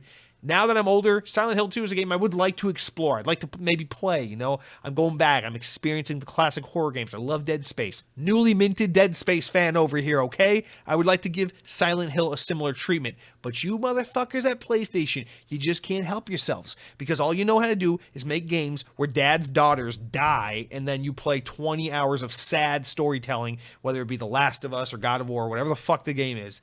And then you just swipe all the games from Xbox. Fuck you, shame on you. But other than that, Silent Hill 2 remake looks good. I know there's a lot of consternation about like Bloober Team, like, oh, are they up for the task? They're kind of like a B tier, C tier horror developer. I don't think they should be trusted with such a precious IP like Silent Hill. I think that's much to do about nothing. I think when you're remaking a game as like Silent Hill 2, a lot of the work, a lot of what makes a game like this special, that work has already been cut out for you. And I think when you're a team like Bloober Team, which shows a real propensity and admiration and respect for the horror genre, and when you look at games like The Medium and the things they got right with that game, I know it's a divisive game, but when you look at the things they got right with that game, it instills a confidence in me that they could handle a Silent Hill 2 remake. But I understand for a lot of people are like, oh, they make like middle of the road horror games, and Silent Hill is like an A tier franchise. Don't let them make that. I think they got this. I think people are a little worried about nothing, and that all you gotta do is modernize this. We already know they're doing an over the shoulder kind of like Resident Evil 4 perspective on the game. The trailer they revealed is mostly just CGI, so we really don't know what the game looks like in terms of like moment to moment gameplay, unfortunately. But I have full confidence that Bloober Team has this and that it is going to be fine. I think the bigger problem here is that we just won't get to play it because Mr. Inadequate PlayStation, I want everything to myself, had to go and throw money to make this thing exclusive. So ironic that we can't fucking open up a video game media website today for a single second without seeing some story about how PlayStation is appealing to some board somewhere in the world about how Xbox shouldn't be allowed to buy Activision. And then the next story following it is always something like PlayStation paid money to make this game not available on Xbox. It's like, okay, cool. You guys are awesome. Fuck you. But anyway, Silent Hill 2 remake, it looks good. I'm excited for it. I won't play it until it comes to Xbox. I'm not playing this on PC. I don't own a PS5 yet. So I'm not playing it, but it looks good. It looks promising. Not so hyped since we didn't really see gameplay for it, but I have confidence in Bloober Team. I think this game is going to... I really don't think, Konami have been mostly out of gaming for a long time, and now we see them working with a lot of partners as they're not as heavily invested from a ground up in the trenches perspective with making games these days, following 2015's Metal Gear Solid 5. They're just really out of gaming these days. I think Konami wants to play this safe. I think they see all the buku bucks Capcom's been remaking with the resurgence of Resident Evil. They see the interest in things like Callisto Protocol and Dead Space Remake. I think they've seen the writing on the wall for a while. The horror is back. People want this shit, and they have access to a really good IP in Silent Hill. And so I think what this is all about is Konami saying, let's find someone who can adequately take an old Silent Hill game, remake it, and we'll sell a couple million copies easy. And that's all they're doing. I think they just want someone to basically be like, hey, look at Resident Evil 2 remake. Look at how popular that was. Do that to Silent Hill 2, and we got a deal. You got that Bloober Team, and I think Bloober Team is more than capable of making Silent Hill 2 like Resident Evil 2. You see what you fucking do? So I don't know. Personally, I don't think Silent Hill has the same amount of gravitas or the same amount of appeal as Resident Evil, but maybe they changed that with this remake. I don't think so, but I think there's more than enough of a demand and a hunger from this market, from this group of horror fans in gaming that Silent Hill 2 remake can be something quite special. If they can get this game out around Halloween next year, on this time next year, I think they'll be in good shape, provided it doesn't do the thing modern games do where it releases broken and then they try to sell you some fucking NFTs down the road. I don't know. But yeah, Resident. Keep saying Resident Evil. That is Silent Hill 2 remake. Looking good. I'm sure it's going to be good. Good luck to all you guys who get to play it. Next up, and here's the weird thing. So they announced 3 more games and then a movie, which we'll talk about. But they didn't talk about platforms on any of these. That's the thing.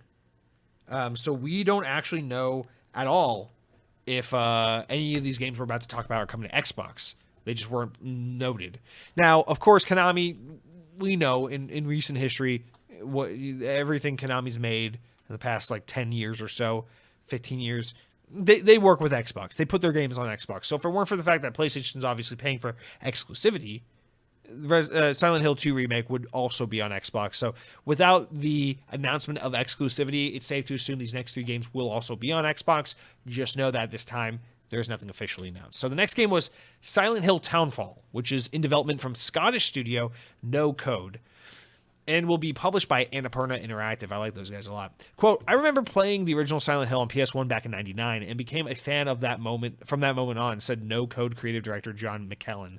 It's a real honor for us to be bringing a new title to the series that both respects the source material, but also does something a little bit different with it. No Code, the studio behind the project, has previously developed Stories Untold and Observation. While no gameplay was shown, some images were quickly flashed during the presentation, which allude to the game being a first-person project. Quote, we can't wait to come back in the new year and show you more. Until then, it might be worth watching the trailer again to see what you might have missed. Okay, I'm not going to do that, but for those who are looking at this and saying, who the hell are No Code? So yeah, they developed those games, Stories Untold and Observation. These are those kinds of point and click, kind of like Her Story games where it's dialogue and you choose dialogue choices and you're interfacing with a computer or a cell phone. And then there's some scripted moments, some cinematic stuff. But for the most part, it's point and click, puzzly, story, adventure stuff. But these games are a little bit suspenseful, a little bit horror, a little bit scary and spooky. Observation, I think, was their second game, which had a little bit more budget to it. So that's the one that takes place in space. I don't know if you've never seen these games, look them up. They're not terribly. They're those kinds of games where you can get invested in it, but they're not like super fun and like gameplay wise. There's nothing flashy to show off here. I think this is cool what they're doing. I gotta be honest. They're taking Silent Hill and they're like, hey, here's Silent Hill 2 remake. You know, it's the Silent Hill everyone loves the most. We're remaking it from the ground up, modernizing it. That's for the general audiences. But they also have a handful of these smaller projects that are like, let's take this IP and throw it in some other scenarios and see what other kind of subgenres we can get out of it and see what other kind of projects take off. And I think this is actually a really smart thing to do. I feel like Resident Evil could also do something like this as well. It's fun, right? Because, you know, think about like horror. Like horror has some subgenres. It's not all just Resident Evil. There's first-person horror. There's third-person horror. There's like really linear, like survivalist, resource management horror. There's like action horror, like Left 4 Dead. There's like scary point-and-click kind of adventure gimmicky horror stuff like Five Nights at Freddy's. Like there's a wide scope of what horror can be, and I feel like it would behoove, you know, Konami or Capcom to maybe not explore those different avenues. And I think it's cool that that's what they're doing. You know, with Silent Hill remake or Silent Hill 2 remake, you get the proper thing that most people are looking for in the revival of Silent Hill. But with this, you're going to get something a little different, something with some different flavor and perspective on it. Might help introduce the series to people who might not like classic Silent Hill, but might like something a little different. So I think this is really cool. I like Annapurna Interactive. They usually only associate themselves with pretty interesting teams or games. That being said, this kind of game is not my style. So if it's anything like No Code's previous works, I'm just probably not going to be interested at all. But I do respect and admire the premise of what they're doing here. Speaking of that, keeping with that, the next title they announced was Silent Hill F, which is a new entry, which is a third entry in the since dormant, now very active Silent Hill franchise. The game was also revealed during the event. It's being developed by Taiwanese-based Neoboards Entertainment, the studio behind Resident Evil Resistance, the asymmetrical multiplayer survival game released in 2020, and the upcoming online game Resident Evil Reverse, which has still not been, that game's been just delayed out the ass. Interestingly enough, though, this is not a multiplayer asymmetric game. Continuing on, a trailer from the game was used to show off the announcement of the game during the Silent Hill live stream. The official blurb accompanying the trailer reads, Silent Hill F will be a completely new story set in 1960s Japan featuring a beautiful yet horrifying world written by Ryukishi 07, famed for Japanese visual novels dealing with murder mysteries, psychological and supernatural horror. Prior to the Resident Evil Resistance, Neoboards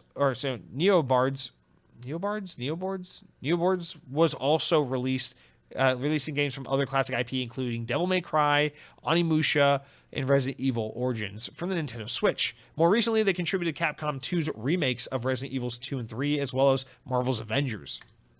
So these guys have their hands in a lot of different kinds of games. They worked on lots of different stuff. The good thing is, it looks like this is a single player narrative driven game. I wonder if, because of who they have writing it, if it's going to be a visual novel. If it's a visual novel, I'm actually pretty into this. This is probably the one I'm most excited for. And if it ends up just being some kind of like third person story driven game, either way, I'm interested in this for sure. I think, first of all, shout out to Neoboards for having a Taiwanese based developer. Just cool to see developers coming from other parts of the world. Obviously, we talk all the time about lots of American developers, Canadian developers, Eastern European developers, Japanese developers. Always love to see developers from new parts of the world start to, you know, get some shine, get some opportunity. So seeing a Taiwanese-based developer get their hands on an IP as popular and beloved as Silent Hill, that's pretty fucking cool. Love that. I don't know. Just another tonal trailer. No gameplay, of course, so we don't really know exactly what this is.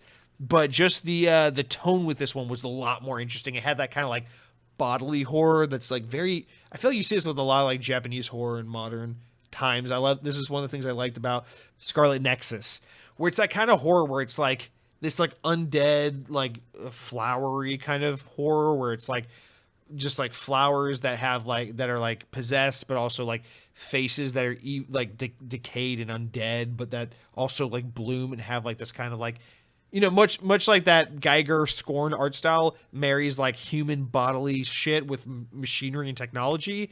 I'm talking about like this is kind of like Japanese horror style that marries like the flora with the human and just kind of meshes them together. It's kind of creepy. It's this like zombie undead grotesque human with like flowers and budding and plants growing out of them.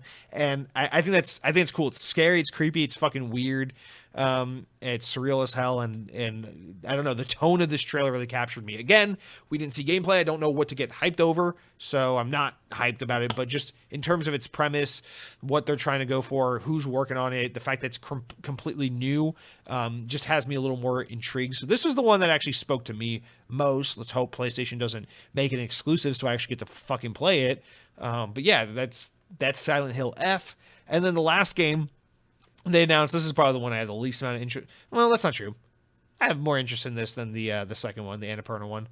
Silent Hill Ascension was the final game that was announced. Konami's announced an interactive streaming series. They're not calling it a game. An interactive streaming series called Silent Hill Ascension. Revealed during the Silent Hill transmission stream on Wednesday, Ascension is billed as an interactive streaming series with the entire community shapes the canon of Silent Hill. With a few details given, Silent Hill Ascension appears to allow groups of viewers to collectively decide what happens next in the story. The project is set to launch in July of next year, so that's the only game that they gave any kind of release window or announcement to. But next July this will come out. This one is also pretty interesting because obviously the idea is just really unique. I'm mostly just curious to see how they execute on this, like what they mean by it, because it's a little vague. It's like, so how does that work? It's like always, it's like you download it like a game and then it's like a show that runs and it's like always streaming and you can like join a lobby with other people and then it starts, and then as the game goes on, or the show goes on, you vote on like which choice, and then it kind of takes branching narrative paths. Or how does that work? Is it like a Twitch thing, and like when they did Twitch plays Pokemon back in the day, and it's kind of like that? Like, how does this work? You know, because they're kind of referring to more of like a series or a show, but it's kind of more like a game and it's audience participatory. But is it like in real time all the time, or like how does that work? Where do you access it? Is it a separate game? I have a lot of questions about Silent Hill Ascension, but I think the idea is a lot of fun. I love this kind of like I just in general find this shit to be a lot of fun. Like when communities play games together. I love when that Twitch Plays series stuff was happening a long time. It's probably still happening. I just don't know about it. But just the idea of like people getting to experience something that's like interactive, but only lightly so, and they get to like kind of play it together and vote on where to go together. I think it's cool. It's like gamifying the in-between part of like Halo matches where it's like, do we want to veto this map or play it?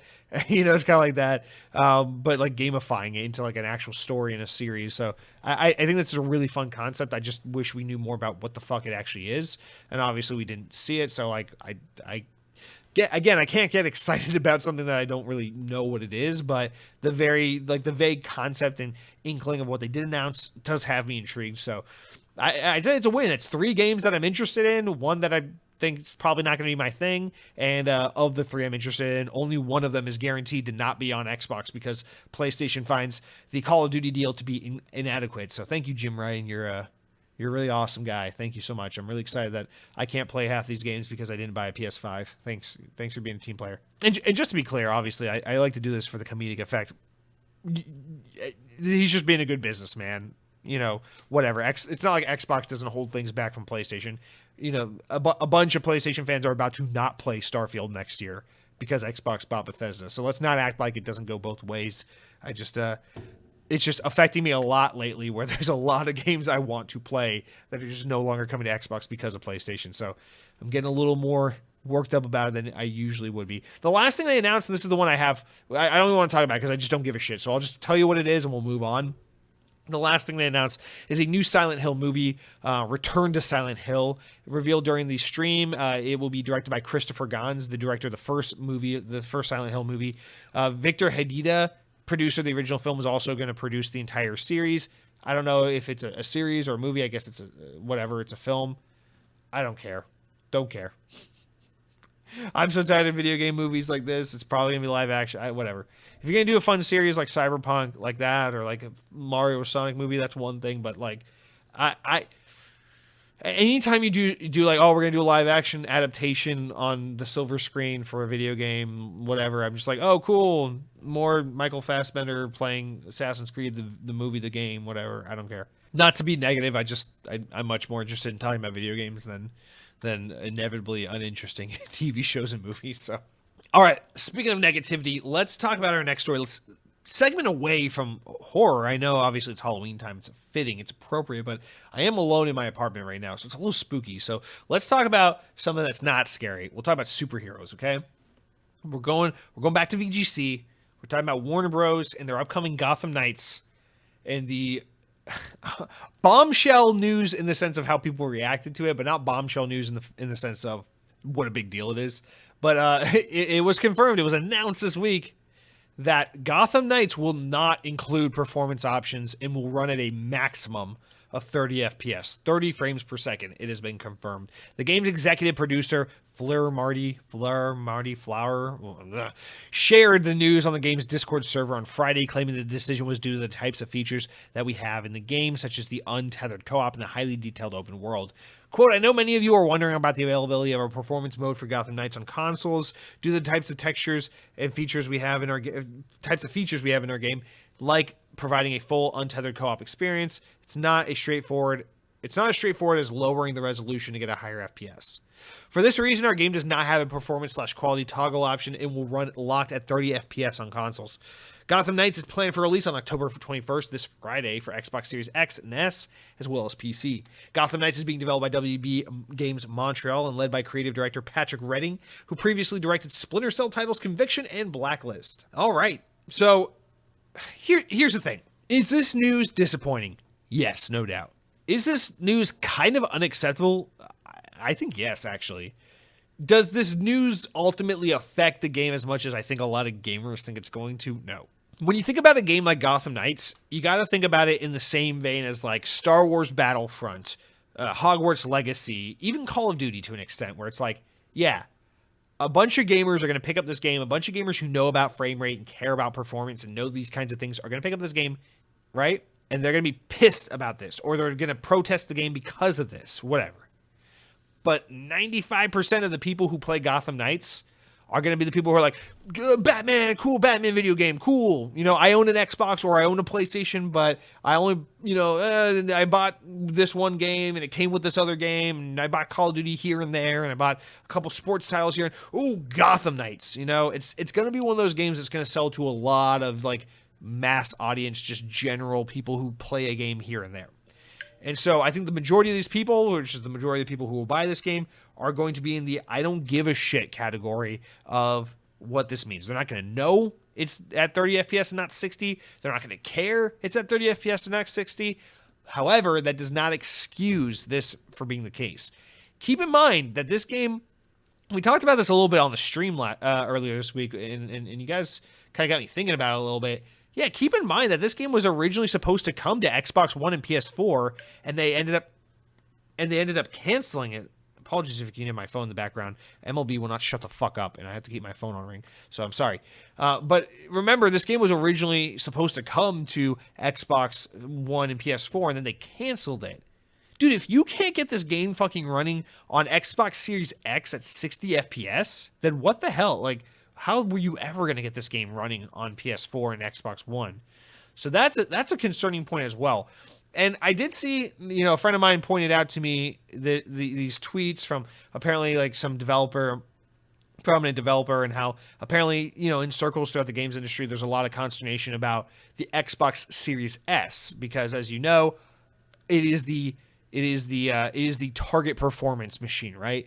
So when a game is developed for modern hardware, you always have to spec and optimize your game for the lowest common denominator, of course. Like, obviously, a game, it's not too hard to meet the performance goals for something like PS5 or Xbox Series X, which are pretty powerful. But you got to be careful because the Xbox Series S is less powerful. So you got to scale for that platform. And apparently there's a lot of concern in the games industry about, well, the Xbox Series S is not powerful enough. It's not next gen enough. It's like last gen plus. It really isn't powerful enough to keep up with what we can do with PC and Xbox Series X and stuff like that. I don't know how much I buy this. Because it's never been like a serious game. It's never been like, fucking Hideo Kojima has come out and said, I cannot fully realize the vision of my Xbox game that we're making at Kojima Productions because the Xbox Series S is such an underpowered piece of shit. You know, it's like we've never gotten that story where it's like someone of true prominence has come out and said like the thing that needs to be said, the quiet part loud, like Xbox Series S sucks and it's holding the games industry back.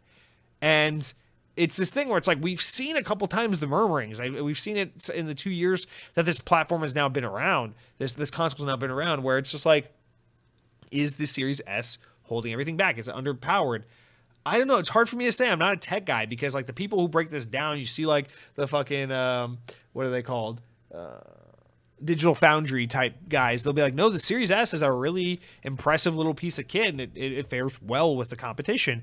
And then you get all like these like supposedly like high tier developers. I'm not trying to like say these guys are fakes. Like I'm sure there are some legit developers in the industry talking about this stuff online, but where they just talk about like kind of loosely on Twitter or on Reddit and all this stuff about like, oh man, yeah, it's the Series S, man. It's hard to get games like optimized properly because everything's got to, you know, work on the lowest common denominator, in this case the Series S, and it's a piece of shit last gen console that just doesn't hold up. And I don't know, man, like it's, you really want me to believe that the reason why maybe a game like Gotham Knights is running at 30 FPS on the Xbox Series X is because the Series S is holding everything back for everyone else? I don't buy that. I don't think that's the case for a single fucking second. I think that's poor development, poor optimization, 100%. But even let's say that is the truth, that it is the Series S. You still want me to believe you can't have the game run at 30 FPS on the Series S and then 60 FPS on the Series X and on PC? On fucking PC? Are you kidding me? Well, I mean, I guess they do specify it's the console version, do they? Don't they? Yeah, on consoles. There's no yeah, so I guess on PC you'll likely be able to probably run at 60 FPS, but I'm going to be honest with you. This is what Cronky was talking when Cronky was talking about it with me. We were texting about it earlier this week. This is what he brought up, is like, listen, at the end of the day, it's disappointing. You know, it's like, would everyone rather this be 60 FPS? Yes. But at the end of the day, it's not that I'm not going to play this game because I can't handle 30 FPS. I'm just too refined of a palette. I need 60 FPS. But the reason why people shouldn't play is because this is one of those moments where it's like, no. Put your money where your mouth is. Don't support this shit. Because I can't think of a single fucking game that is next gen only. That's, you know, that is like, hey, we're going to run at 30 FPS. It's one of these things that's like, we're past this. 30 FPS is a last gen and prior thing, right? We were past this point of games. It would be like if a game came out today and was like, oh yeah, it's the new Watch Dogs coming straight from Ubisoft. You're going to fucking love it. It's called Watch Dogs 4 Dog Watchers. And unfortunately, the game is only runs at 900p. Yeah, that's the resolution. It's 900p. You'd be like, no, absolutely not. We talk about 1440p versus 4K versus 1080p 60 FPS. Sure, that's a conversation we have on Xbox Series X and PlayStation 5. But when we're talking about modern games released on modern hardware, we don't entertain notions of fucking 90p resolution. We're past that point, okay? So this kind of falls into that argument where it's like, if we just let this happen, we send the message to WB like, oh yeah, this is okay. Yeah, sure. We'll send $70 on an Xbox Series X game that runs at 30 FPS. Yeah, that's okay.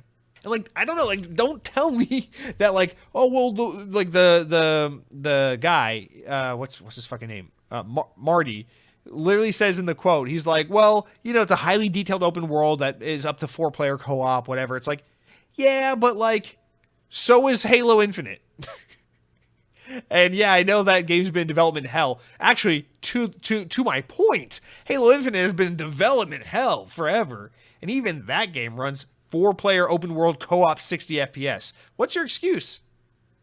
Like, I'm sorry, I know you guys don't want to delay this game, but like, I think 30 FPS is a little unacceptable. And listen, I haven't played a game in 30 FPS in a long time. Actually, that's not true. I just played Dead Space on Xbox 360, so maybe I have. Or maybe it was 60 FPS because I think it was game boosted. Yeah, so that was 60 FPS. So yeah, I haven't played 30 FPS in a long time. I don't know how bad it looks. I don't use my Switch that often, sorry.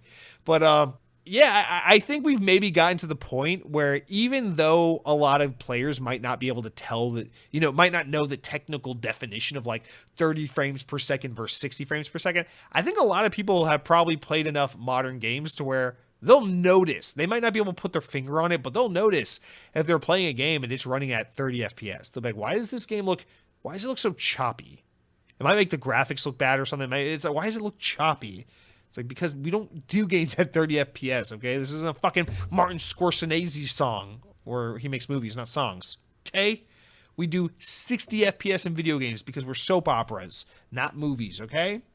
Okay. So, honestly, I think Cronky makes a good point. I think this is one of those, maybe you put your money where your mouth is and you don't support it if this bothers you. You don't buy the game. I am firmly in the belief that this will be one of those things where they push the game out, 30 FPS, fuck you gamers, no one cares about you, still sell millions of copies, and then in a couple months we'll get the story. You'll be listening to Xbox On. I'll be like, VGC reports that Gotham Knights is getting an update on February 13th that will enable 60 FPS performance mode on Xbox Series X and PlayStation 5, and you'll be like, oh, okay, there it is. They'll have to patch it in down the road because that's how every game is now. It's like it's a little bit broken, but good enough to take your $70. We'll fix it later. Trust us. So I assume that's what this is going to ultimately end up being. But there you go. Gotham Knights, 30 FPS. Can you stomach it? I know I can't. I'd rather world. I listen. I don't know if you know much about the synopsis of Batman Arkham Knights, but the synopsis is it's a world where Batman is dead. And you and the Knights are picking up the pieces of his last thing he was working on, trying to figure out where he was and what was going on. And I can tell you this. I can live in a world where Batman's dead, but I can't live in a world where I know his body is resting at 30 frames per second. So think about that for a second. All right, next up, VGC, which means Video Game Chronicles, has said that Microsoft has outlined plans to create a next-generation game store aided by its proposed acquisition of Activision Blizzard. I'm actually very curious about this one. The company discussed its plans during a regulatory filing published this week by the UK's Competition and Markets Authority, which is currently scrutinizing the plan. We're not going to talk about that. We're tired of talking about that. I know you're tired of hearing it. Don't worry. We're not getting into that. We're getting into something fun. This is a little excerpt we learned from the filing about something unrelated to Call of Duty and PlayStation, I promise you.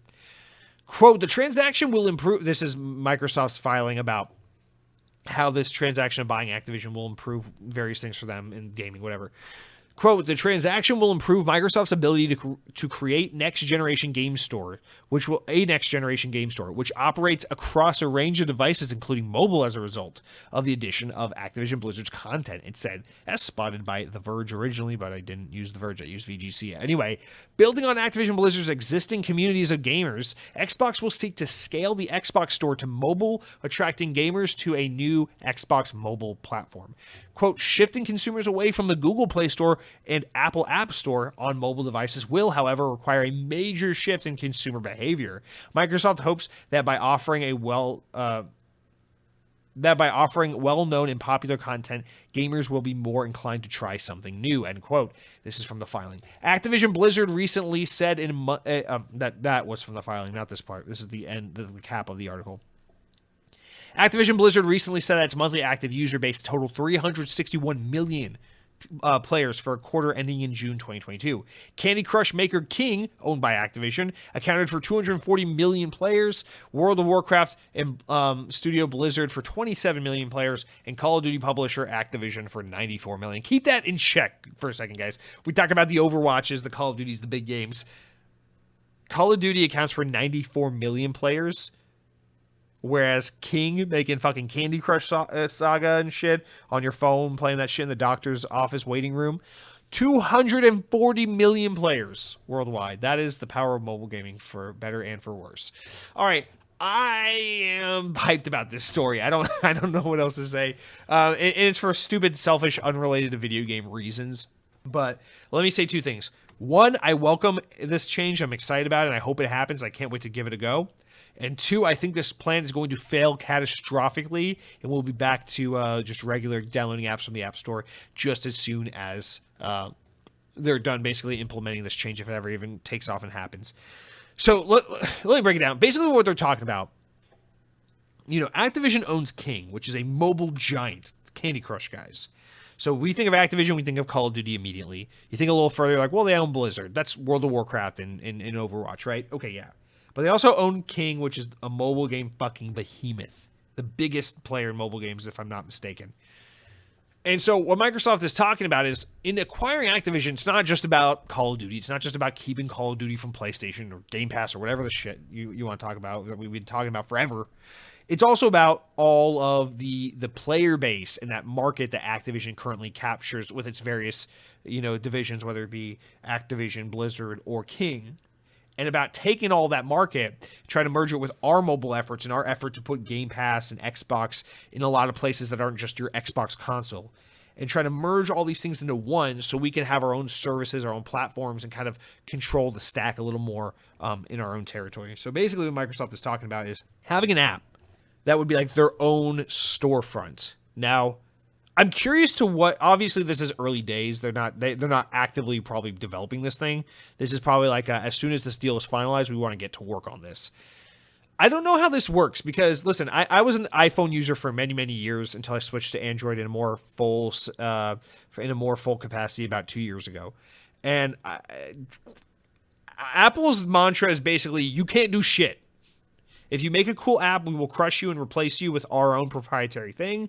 And if you want to use a service, it's got to be a proprietary Apple thing. Fuck you, no one's allowed in our ecosystem.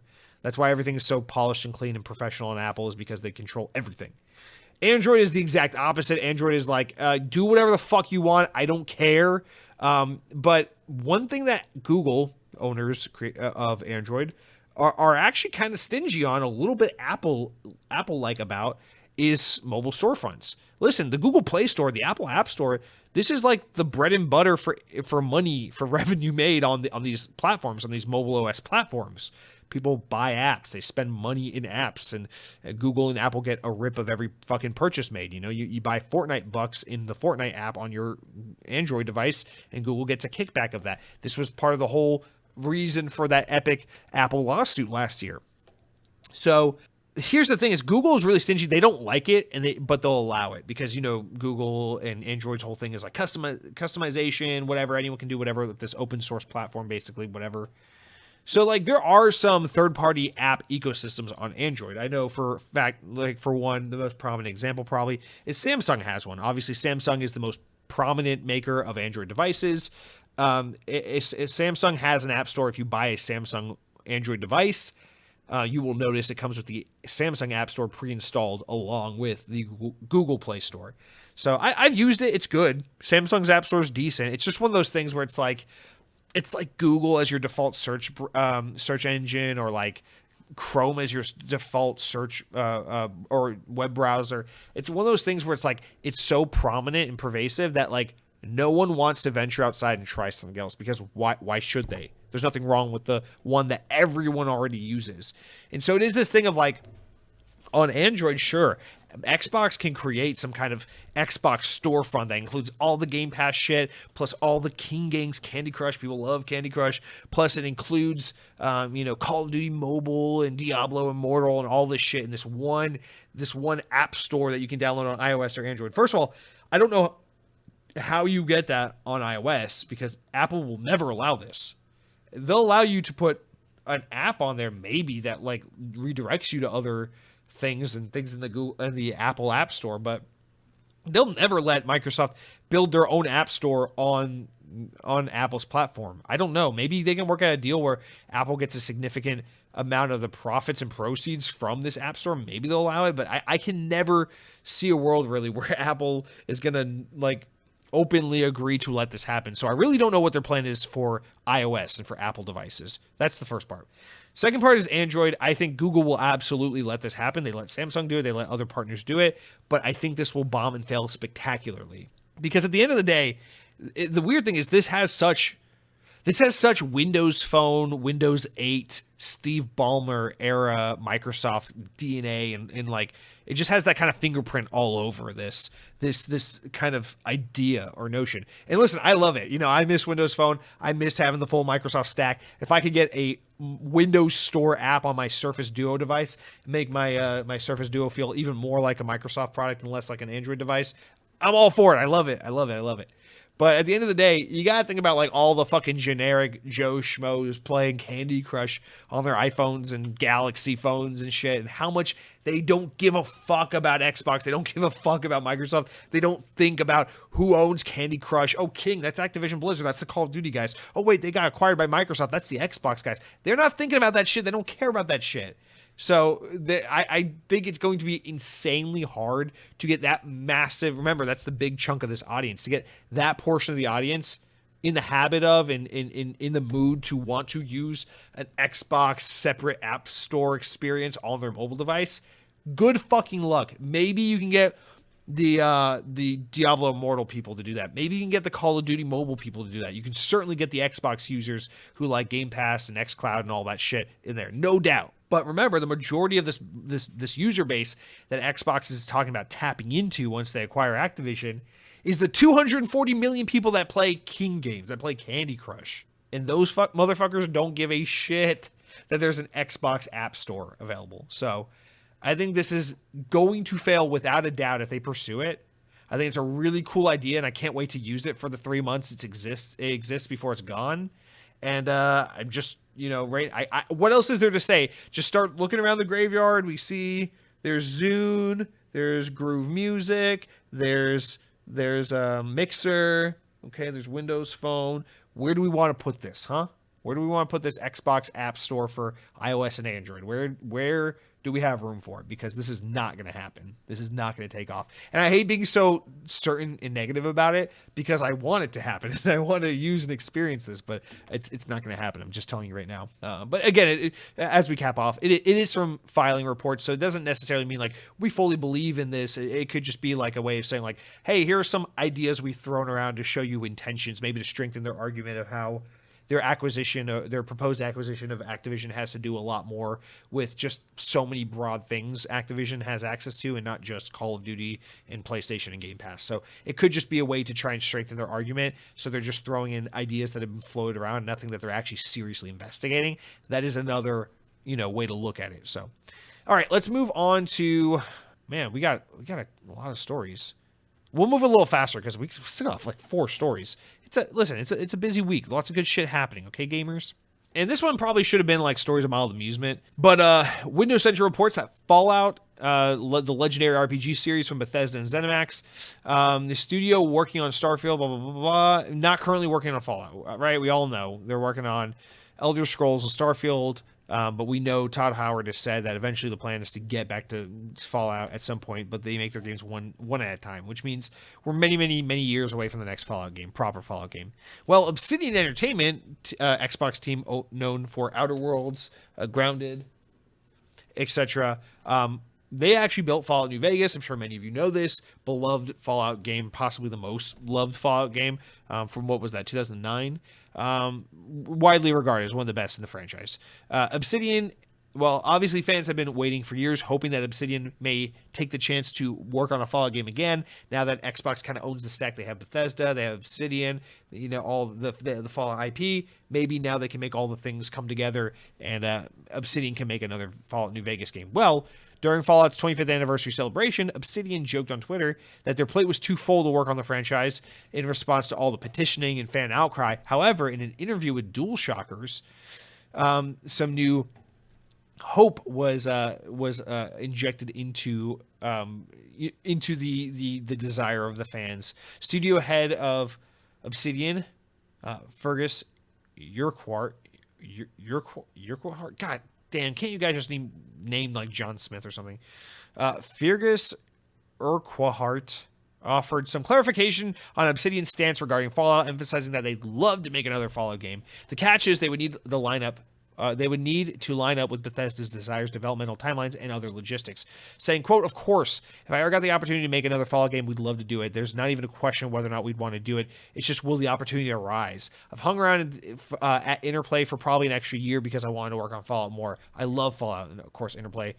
Back in the day, Fallout creators before it went to Obsidian, and they went on to become In Exile. Those guys went on to found In Exile. Anyway, which is also part of the Xbox family. So again, it continues to all come full circle.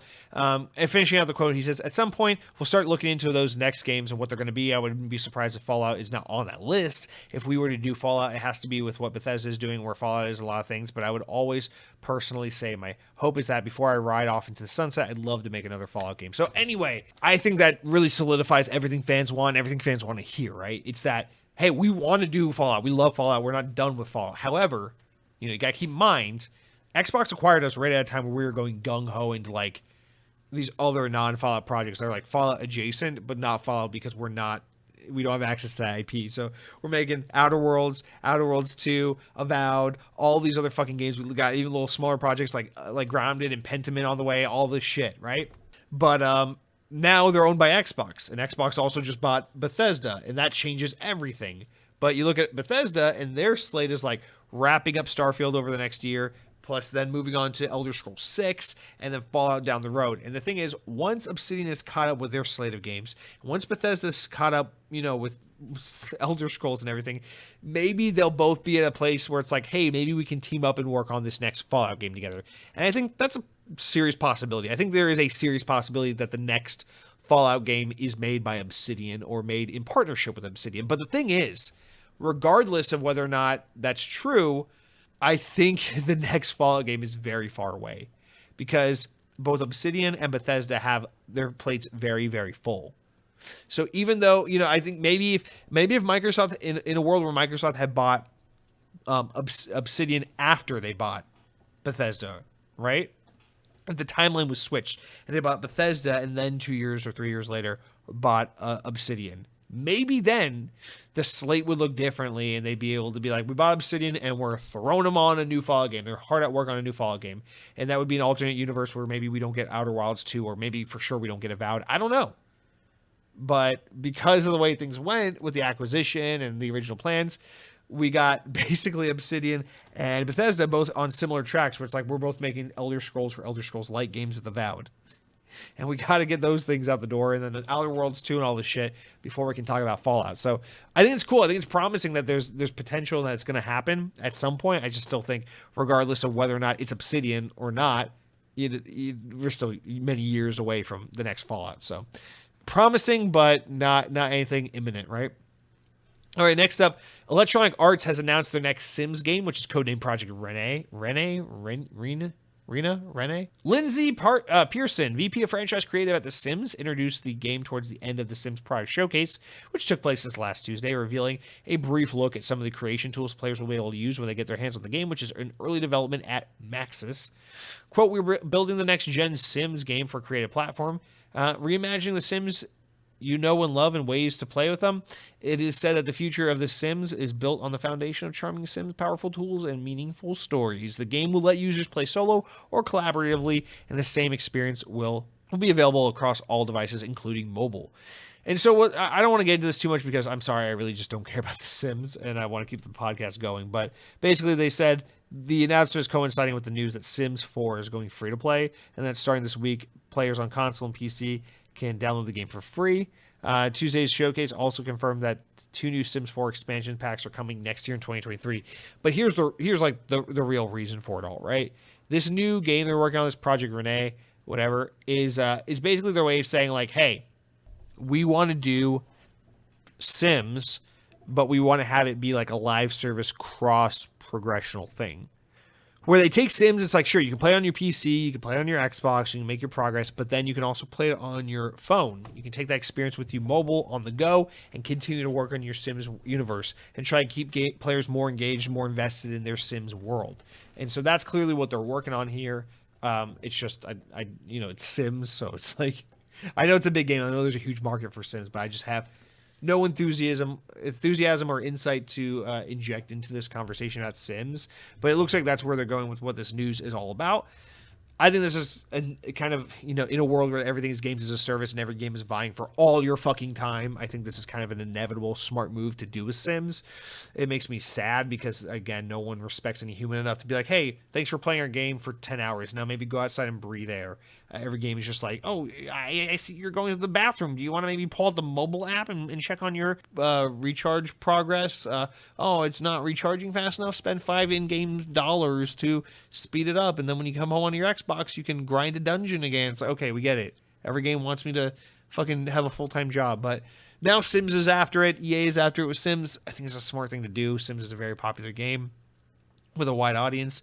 This is a great way to expand The Sims into mobile. I know Sims has already been pretty popular on mobile, if I'm not mistaken. So this is just kind of a natural evolution of that. Next up, let's talk about Splinter Cell, the remake. Bad news, David Greivell, director of the upcoming Splinter Cell remake, has left after 11 years and has announced that he's no longer part of Ubisoft. In a post on LinkedIn, he said it's time for him to go on to a new adventure. Greivell worked on Ghost Recon Future Soldier at Ubisoft Paris before moving to Ubisoft Toronto and working on Splinter Cell Blacklist, Assassin's Creed Unity, Far Cry 4, 5, and 6, most recently the upcoming Splinter Cell remake. Ubisoft officially confirmed last December that they were working on a remake of Splinter Cell, stealth action game first released in 2002 as an Xbox exclusive, big Xbox game in terms of its historical significance. It said that the game was being built on Snowdrop Engine, which is what powers The Division, as well as the new Avatar Frontiers of Pandora game, upcoming Star Wars game from Ubisoft as well, to deliver a new generation visual gameplay with the dynamic lighting shadows in the series is best known for. It was discovered earlier this year that Ubisoft Toronto is currently looking to recruit a scriptwriter to update the game's original story for a modern-day audience, whatever that means, and Splinter Cell's story centers around the protagonist Sam Fisher, a Black Ops agent for the U.S. National Security Agency's Secret Arm, Third Echelon. All right, unfortunately, this is one of those things where it's, I feel like we get this too much. There was never a Splinter Cell remake. The game was announced. The project was not in development. It was in like early conceptualization stage. They're clearly hiring for the game. They clearly didn't have things fully off the ground. They were just announcing it to keep Splinter Cell fans at bay because Splinter Cell fans have been vocal loudly for the past few years about where the fuck is Splinter Cell, and rightfully so. Ubisoft has slept on this franchise for way too long, meanwhile shoving fucking Assassin's Creed after Assassin's Creed down our throats like goddamn stuffed turkeys on Thanksgiving. It's been a while, and people are hungry for Splinter Cell. But this is why you don't announce things just to announce things and just to appease people. If you don't have a game that's actually coming in active development, don't announce it, because now what we have is basically the head of the fucking game is leaving. The director of the game is leaving. That's a big deal. That means the game is probably definitely not coming for quite a while. They got to find a new director. It's a pretty big deal. So there's not much to say about this other than yet again we have one of these situations. These kind of it's Ubisoft we're talking about, but it's like one of those EA type situations where like, yeah, sure, we're making a new Mass Effect game. Just look at this this art designer's backdrop on his fucking Windows 10 PC. Can't you see? Clearly he's hard at work on whatever the fuck this is. It's like one of those kinds of announcements where it's like, I wish you'd shut up until you have something of real value to say, of real substance to show. And unfortunately we get this instead. So not great. Good luck to David on his next venture. Hopefully Splinter Cell remake and be handed out to someone who has a real propensity, a real love for Splinter Cell and can do right by this game. It's really quite unfortunate because Splinter Cell is just one of those games that has so much cachet, so much love, so much history with Xbox. Honestly, Xbox, if you want to play dirty like PlayStation does, this would be a great game to lock in as a second-party exclusive. Maybe throw some money so that PlayStation can't have the game, so you can tell PlayStation that they're inadequate with their deals. It would be a good get for Xbox, and it's just unfortunate that the only thing Splinter Cell Remake has in common with Xbox is the inability to get the development properly off the fucking ground, like a lot of Xbox developers seem to be having with some of their projects. So that's just a little bit of a joke, but yeah, unfortunate news. Good luck to David, and because this game isn't actually in active development, and it's very, very far off from ever being shown and playable. We will just have to wait and see whenever Ubisoft is ready to properly reveal and announce this game, whenever that time may come. A lot of negative news towards the back half, however, really exciting news towards the front. And this is our second to last story, or one of our wrap-up stories. Another negative story, and I really hate to have to go through this one, but we haven't talked about something like this yet, and I think it's something that's going to be affecting the industry a lot in the coming year or two, so let's get into this one. Microsoft have reportedly laid off, this is from VGC, around 1,000 employees, including staff working at the Xbox division. Paywall through Insider reports that the layoffs have been taking place across Microsoft's entire workforce rather than focusing on a single department. And according to the report, cuts have affected staff in the Xbox division as well as those from Microsoft's strategic missions and technology organization. It's also been revealed that the Studio Alpha, which is created as a serious gaming initiative to make cloud-based war game simulations for military and commercial customers, is among the departments being closed down entirely. I'm of two minds with that. I'm split on that. I'm happy about that, but also sad for the people losing jobs. Greg Chapman, who was principal architect of Studio Alpha, tweeted that he and his entire team had been let go. Quote, "Well, it's been an adventure," Chapman tweeted. "Today, me and my entire team were laid off. 12 years here at Microsoft and 25 in game development. Details shortly once the shock wears off." Meanwhile, Casey Lemson, who joined Microsoft as software test engineer in 1998 and was most recently a group product/project program manager, revealed on Twitter that she was one of the employees who had been let go from the company as well. Microsoft's mission engineering team, which studied space technology, has also been reportedly affected, with employees being told in an email that the group would be deprioritizing work already underway and that teams would be working with staff who are part of the prioritization change to wrap up existing work and determine the next steps. In a statement to Insider, a Microsoft spokesperson said, quote, "Like all companies, we evaluate our business priorities on a regular basis and make structural adjustments accordingly. We will continue to invest in our business and hire in key growth areas in the years ahead." All right. So here's the thing. This isn't as directly Xbox news as maybe some of these other stories. So I do apologize if it's like, hey, man, we're talking about video games here.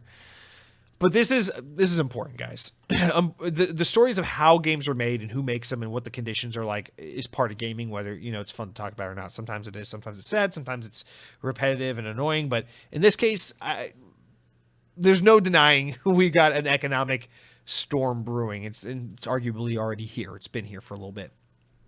And it's weird that we just don't see a lot of this being talked about. Yet, at least, we see people complaining about gas prices and funny TikTok videos about people talking about how they can't afford rent or to buy a house, which is really not funny. It's really fucked up what's kind of going on out there. But we're in a recession. Weirdly enough, the United States doesn't want to admit we're in a recession, and globally, lots of countries are hurting, and lots of economies are suffering, and it's not great times. And you think about Microsoft, a corporation that has just fucking indiscriminate generational fuck you beyond world dominating types of money. And they're doing what companies do during this kind of time. They're prepping for the bad times. They're prepping for Microsoft is not at risk for going under because the economy's rough. They're going to be just fine. But when times are tough and companies start to scale back, consumers start to scale back, things start to get a little tight, corporations have to adjust properly and go, okay, well, where are we spending money? Where are we spending money where you don't have to? Let's operate our business in a little bit more of an efficient manner and maybe save more like blue ocean type, R&D kind of ideas. Maybe cast some of that aside for a little while we focus on what has to be done, or rather the kind of more frivolous things, if you will. It's hard to call anything frivolous when you're referring to someone's job, of course. So lots of teams who work in gaming at Microsoft, some directly at Xbox, completely laid off. And here's the thing is, it's kind of fucking inexcusable when you're talking about a company like Microsoft, right? So they talk about like the Studio Alpha, which works on like gaming type cloud-based war simulation stuff. I know for a lot of people like, oh, that's good. It helps train troops and blah, blah, blah for combat scenarios. Dude, fuck it. I'm so fucking tired of these American corporations getting involved in the military industrial complex and creating technologies that help, like the fucking stories about like drones that are able to drop bombs on innocent civilians with the fucking aid of an Xbox 360 controller as the means of input, and just this kind of like never ending stories of like Amazon and Google and Microsoft and like getting involved in like military spending and practices and just like programs and different technology. It fucking makes me sick. So to see a division like that get shut down, it's like, oh, that's awesome. But here's the thing. Here's the difference. You're Microsoft. You have beyond fuck you money. Do not lay these people off. You can refold them into the company and send them somewhere else. Google just shut down Stadia the other week. They pulled the plug on the entire project, agreed to refund everyone everything from hardware to video game purchases, all of it, for people who invested in Stadia, and then didn't lay off a single fucking person who worked at Stadia. They redistributed through the company. I don't like Google, but props to Google. They did the right fucking thing. Microsoft, fuck you. This is wrong. This is bad Microsoft. This is bad Microsoft. You should not be laying people. This is clearly one of those like, oh, here are people who've been with the company a long time. They've made their money. They make decent living, and they're working on projects that are frivolous. To the grand scheme of things, it's not Azure. It's not Office. It's whatever. It's like, bye, you're gone. Fuck you. This is shit. And unfortunately, this is the beginning of a lot of this we're going to see. And, the games industry has been fucking crazy lately, right? People are getting paid out the ass to jump from this studio to this studio, and everyone's trying to mergers and acquisitions. Big players with lots of money are trying to buy everything. Microsoft has $69 billion to buy Activision, but they don't have a couple million to pay 1,000 employees a decent wage. It's like one of these things. And so, big old fuck you to Microsoft. I don't give a shit. This isn't, I'm not like a vote green no matter who kind of guy. It's like, my allegiance is with people being able to live decent lives. So that fucking sucks. And unfortunately, I think we're going to see a lot of this in the games industry. We're going to see a lot of layoffs. We're going to see a lot of, G4 TV just closed this past week. That was a huge story that we didn't talk about at all. But G4 TV completely folded. It's a little bit of a different thing because that was a stupid idea to ever try to bring back G4 TV in the first place. But again, a lot of people lost their jobs. Not fun stuff. And unfortunately, I think we're in for a lot of this shit. As the economy is getting rough, jobs are going to start being chopped left and right. And man, I don't know. I don't know what to say. Just thoughts with the people affected by it. Obviously, Microsoft can afford to keep you, no problem. But I guess money first. So watch out, everyone. It's going to get bad. I feel like this is the first of many stories we're going to see over the coming year about consolidations and layoffs and things like that, and it's not exciting. So today some Xbots lost their jobs, and that's entirely unnecessary. But let's try to salvage the rest of the show, keep it positive outside of that inherently negative news. Wrap up story for the week, guys. Let's talk about Game Pass. The Xbox Wire has announced new games coming to Game Pass. Some of these we've already talked about. So here are the games notable for the rest of October. Available right now: Plague Tale Requiem, we already talked about. Cloud console and PC, available day one through Game Pass. You can play it now. What are you doing listening to the show? Why aren't you playing Plague Tale Requiem, you dumb bastard? Coming soon on October 20th, we got Amnesia Collection and Rebirth coming to Cloud console and PC, as well as Phantom Abyss, a game preview title on Cloud console and PC, as well as Soma on Cloud console and PC. However, on October 21st, we got Persona 5 Royale coming to Cloud console and PC, and then on October 27th, we've got Frog Detective, The Entire Mystery on PC, Gunfire Reborn on Cloud Console and PC, and Signalis on Cloud Console and PC, which is a day one Game Pass title. Now, it's not all coming to Game Pass. Some of it's leaving Game Pass on October 31st. That's right, Halloween, Monday, 31st, Halloween, 2022. The following games are leaving Game Pass. So, fittingly, sadly, Alan Wake American Nightmares leaving console and PC. I guess you can't keep your own game on Game Pass. Backbone leaving console, cloud, and PC. Bassmaster Fishing or Bassmaster Fishing 2022, Cloud Console and PC. Non-Guns Doppelganger Edition, Cloud Console PC. Project Wingman, Second Extinction, Sniper Elite 4, The Forgotten City, all leaving Cloud Console and PC. Second Extinction leaving Cloud Console and PC. That game will launch into Game Pass. Avalanche developed game. Interesting stuff. That is going to do it for all of our news this week. It's been a long-ass news week. Guys, real quick, the stories of this is the important enough stories. Let's wrap up with these. Stories important enough to make the podcast, but not important enough to warrant their own discussion. So we got a few real quick. We'll run through them. First one, Windows Central reports that during Minecraft Live 2022, Mojang Studios shared a ton of info on Minecraft Legends. Upcoming game was shown with fresh footage, and they revealed that the game is coming in spring of 2023. Next up, VGC reports Microsoft has detailed Xbox's October update, which is rolling out today. Key features include the ability for players to control their TV volume with the audio and music section of the Xbox Guide, which is fucking awesome. I can't wait for that. I missed that. It's a little bit of Xbox One back in the system. And they can decide to mute the startup sounds of the console altogether. Next up, VGC reports Sega have delayed their console release of strategy game Humankind indefinitely. So that no word on whether or not that's actually going to be coming. The console version is supposed to be developed by Sega-owned team Amplitude Studios and Aspire, who are the guys who are in development hell with the KOTOR remake announced earlier this year as well. All right.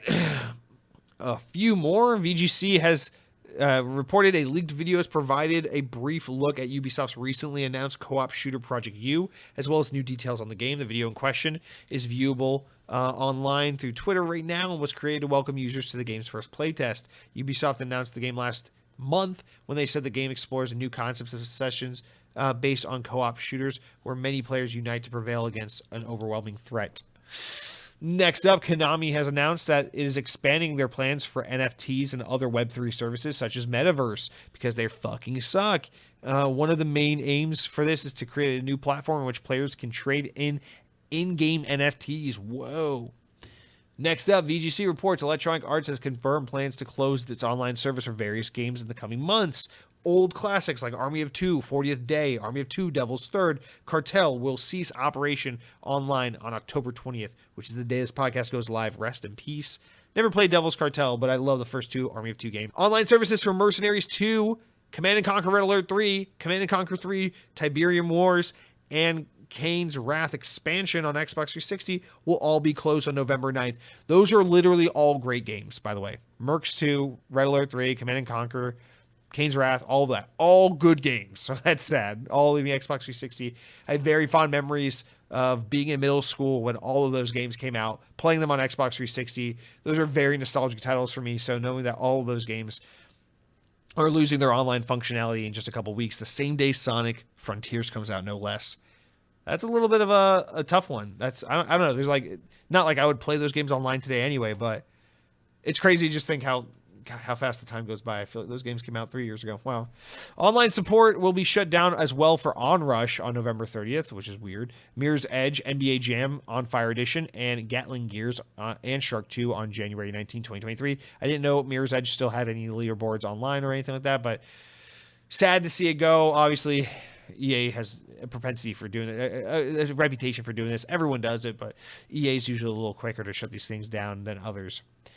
And finally, Activision is seeking a patent in ability to automatically generate in-game soundtracks unique to each player in multiplayer games. Pretty cool patent, as spotted by Xputer, the patent titled System and Method for Dynamically Generating and Modulating Music Based on Gaming Events, Player Profiles, and or Player Reactions. Very succinct name. According to the patent's description, the idea is that players, particularly in multiplayer games, will be able to get their own unique soundtrack based on their current circumstances, rather than a standard dynamic soundtrack which chooses from a series of different pre-recorded music tracks based on the situation. Activision's new idea would use AI to generate entirely new music. This is really scary, but really cool. And that is going to do it for all of our news this week. You guys, we've made it to the end of the podcast. Shout out to all of you who are still listening. You fucking did it. You're American heroes, your treasures, your national treasures. Nothing else to do now but to round out the podcast with a couple of comments. And don't click off yet because we got some really good comments this week, actually. So, again, really good shit. Good news, good comments, good content, great podcast. Hopefully I can do it all justice. Guys, you know how it works. You head on over to youtube.com/XboxOnPodcast. Click on the latest episode of the podcast, and you can leave a comment. You can say anything you want. Tell me I'm a 7 out of 10. Tell me my taste in Taco Bell sucks. I'll fucking bite you, but you can say it. Tell me something nice, like you like my hair, even though you can't see it because it's an audio-only podcast. I will say you're a bold-faced liar, but I appreciate the compliment. Guys, no one wrote in with any comments even remotely like that this week. But we do have comments nonetheless, and we will get to them starting right now. Starting with none other than Mr. Mojo, who writes in regarding Warhammer Darktide and says, was able to get into the Warhammer Darktide beta for PC Game Pass. Played it for 2 days, had a shitload of fun. It was 4-player with 3 or 4 missions. Everything from gameplay, atmosphere, and the music was awesome. Can't wait for this to drop in November. Mojo, I'm so glad to hear that. I've heard from a lot of people, or like from looking it up online. The game is great, and that has me so stoked because Back 4 Blood broke my heart last year. What a disappointment. I really had every expectation that game was going to be great. It's going to bring back my Left 4 Dead love that we had lost since 2009. I was really looking forward to it. Really broke my heart. So the fact that everyone's really loving on Warhammer Darktide has me super excited. I think this game looks great. I thought I was signed up for the same beta, but I guess I never, whatever. Who gives a shit? It will be out soon enough. I don't care if I have to play it on PC before it comes to Xbox. I'll do it. I cannot wait to play this. So glad to hear you had a good time with it, and I cannot wait to jump in and play with you guys. Just a couple weeks away. So many games coming out. So many fucking games. Next up, guys, let's talk about Game Pass challenges and then get into some Dead Space talk that you guys wrote in about. This is a really interesting one, so bear with me. I think this one might be a little fun. Might make me look a little stupider than usual, but oh well. Compassionate Choice LLC writes in for the second time this week and says, I've been wrapping up Dead Space 2 this week and I'm loving it. It's my first entry into the franchise and it's very enjoyable. Nice. Play the first one too, please. God damn it. I'll play the second one, you play the first one. Please, Compassionate Choice. Show some compassion. Anyway, let's talk about the rest of your comment because that's what we're really going to focus on. You say, also, how can you say that Game Pass is not profitable with such certainty?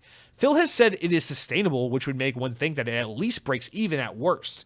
It's hard to imagine that they are spending more than $3 billion on this service as a whole. Break it down. Break the money down. Okay, Compassion Choice.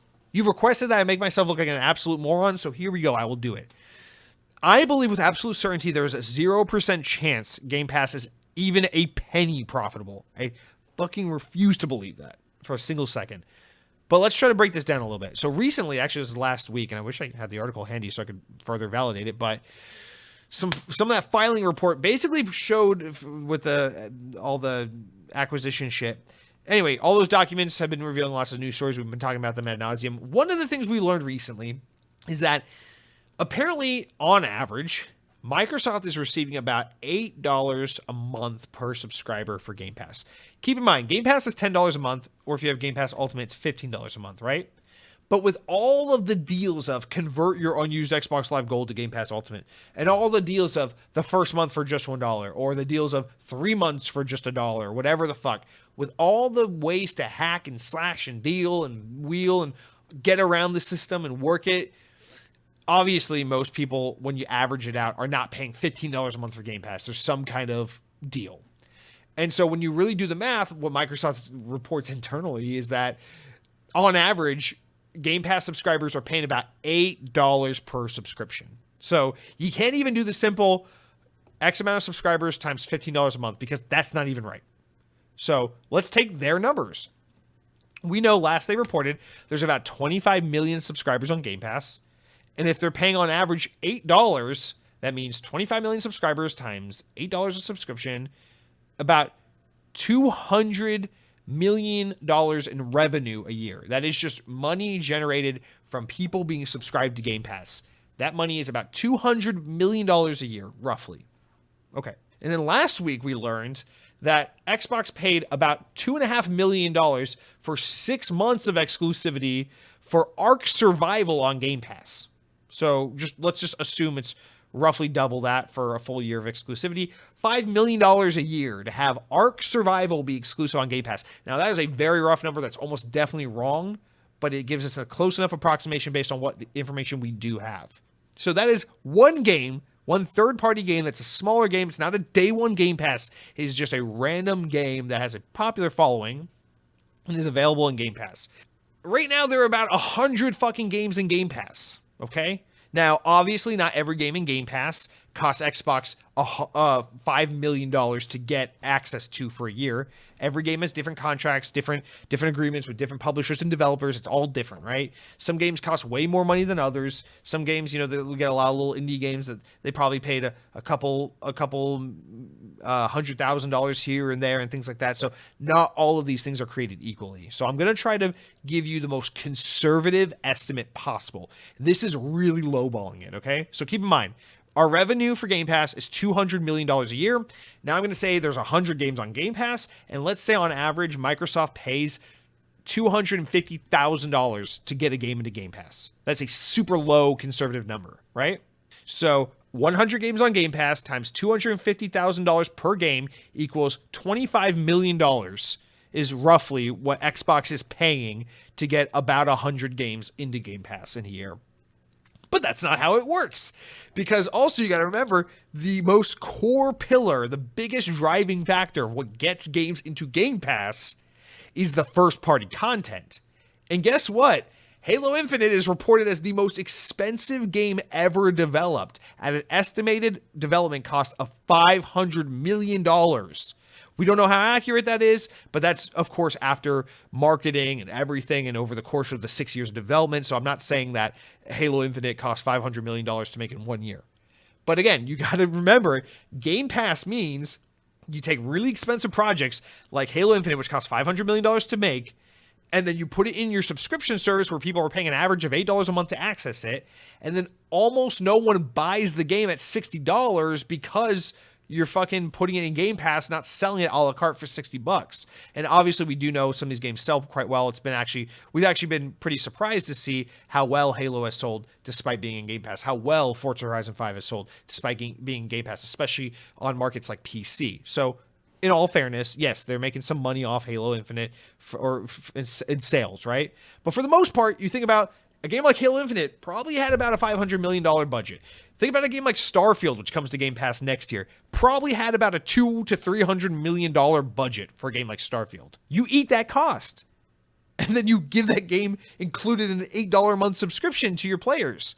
So you think about $25 million a year for like miscellaneous indie games, and then occasionally more than that because you're paying a couple extra million here or there for games like Ark Survival. You think about like the little deals they get with like getting MLB The Show day one into Game Pass, or getting a game like Outriders day one into Game Pass, or a game like Plague Tale Requiem day one into Game Pass. That's not $250,000. That's a couple $1 million per game on those kinds of deals. You think about that, you add it up. You think about a game like Redfall, a game like Starfield, a game like Halo, games that Microsoft has to front the development cost for, and then put that game on Game Pass and mostly don't sell it people a la carte, mostly just included in Game Pass. Massive sunken cost. We're talking about hundreds of millions of dollars in sunken costs. And then you think about the fact that you have to employ all these developers you own, because Microsoft owns so many development teams. All these developers, you got to pay for salaries, wages, benefits. You got to pay for these massive buildings they work in. You got to pay for all their equipment, all these other things, right? It's massive costs of owning land, owning development teams, paying salaries and benefits, all for Game Pass feeding, all so they can develop games to put into Game Pass. Add all of those costs up and tell me that is under $200 million when we know they got fucking multi-million-dollar games coming to Game Pass left and right all the time. I'm sorry, but I refuse to believe that after you add all these expenses together that they are making money on Game Pass. I just refuse. And obviously these are super rough numbers, and someone who knows a single fucking thing that they're talking about could come on the show and make me feel like an absolute dumbass in a second. I get that. But we don't have a lot of numbers to work on. And I'm just telling you, the reason why Game Pass is sustainable, which doesn't mean profitable. Sustainable means we can afford to keep doing this. Doesn't mean we make money off it. It means we can afford to continue down this route. The reason why it's sustainable is because it's funded by Microsoft, a company with so much goddamn money that they can afford to take year-over-year loss on Game Pass, because as long as they're winning the market share, that's all they care about. They're trying to become the market dominant leader in gaming. They're not trying to make buku fucking bucks today on it. Maybe down the road it will become profitable, but today they're just trying to break in and get a huge piece of the puzzle, a huge piece of the pie, rather. So I don't know, man. I could be wrong. Maybe I'm wrong. I don't know, but I feel, based on my terrible math skills and my intuition, I feel very confidently that Game Pass is not profitable. It is sustainable because who else has fucking Microsoft money? But it's not profitable. I'm telling you, it's not. But I don't know. I could be wrong. I don't know. All right, Cronky writes in again and says, hey, I agree. Dead Space does not need a remake. That's what I said last week. So agreeing with that. That's why I was hoping the remake would be more of a reboot. Seems like I'm wrong, though. The series is phenomenal. You should play the second game soon. It's my top 10 games of all time. Look at that. Compassionate Choice is playing Dead Space 2 and loving it. Cronky says top 10 games of all time. I got to get to it, guys. I got to get to it. What can I say? Dead Captain James is writing in. Our favorite, the original, the most beloved child of all of Xbox on history. He says, I'm personally very happy that we are getting a Dead Space remake. I love the first two games so much. I cannot wait to go back and play the first one with all the modern bells and whistles. The best part is, hopefully, if it sells really well, it proves to EA that a classic style Dead Space game is still very viable, and maybe they will reboot or revive the franchise. Dead Captain James, I think that's exactly obvious, what they're doing, and I think, yeah, I'm hopeful as well. I despite the fact that I'm not going to contribute to that message because I'm not going to buy Dead Space remake, I hope it does well, and I hope people like you enjoy it. Really, a whole great deal, and I hope it's really well made, and that Motive really has their grasp over how to do Dead Space right, and that they're given the chance to give us some kind of Dead Space 4 or reboot or whatever the case. Because yeah, I agree. I think a world with Dead Space is a world where we're all better off. So I'm really happy to see how much. I mean, obviously I know Dead Space is a really beloved game, but it's fun to see how much love there is for Dead Space, especially in such an appropriate time near the Halloween holiday. So thank you guys for writing in about Dead Space. I appreciate the comments, appreciate the love for this beloved game that I just simply missed out on for so long. But let's round out the week with our final comment coming from none other than Mr. Temple Knight, who has some beef with me. And I gotta be honest with you guys, my favorite comments are the ones where you guys have beef with me. So Compassionate Choice, giving me a little bit of strife over my claims of Game Pass profitability, and Temple Knight with this comment. I really love these comments, so keep them coming. I love the back and forth. It's fun. Temple Knight says, take some umbrage with my statement that the animation studio Illumination sucks. I stand by it. Temple Knight says, I have a bone to pick with you, Jesse. The notion that Illumination Studios makes garbage is itself garbage. Despicable Me, Sing, The Grinch, etc. are all well received by audiences worldwide. And if you hate Minions, then they hate you too. And whenever you see yellow now, you'll slip on a banana peel and twist an ankle. They'll name this condition the despicable phenomenon because it's despicable that you can't enjoy a Minion or two. Temple Knight, I love you. I respect you. I appreciate you writing in. I appreciate you listening to the podcast. I cannot even begin to tell you how much I fucking loathe Minions. Fuck Minions and fuck Illuminations. Illuminations is a god-awful trash studio, and you cannot change my mind on that. They suck ass. Now, don't get me wrong. They're good at animation. They have good animation in their movies. The Mario movie looks phenomenal. I hope it's their first genuinely good movie. But Illuminations sucks. You just named a bunch of shit movies. I've seen the first Despicable Me movie after everyone was like, just watch it. You'll actually like it. It's kind of cute. I'm like, guess what? It's garbage. I watched Sing because my dad made us fucking watch it one year for Christmas.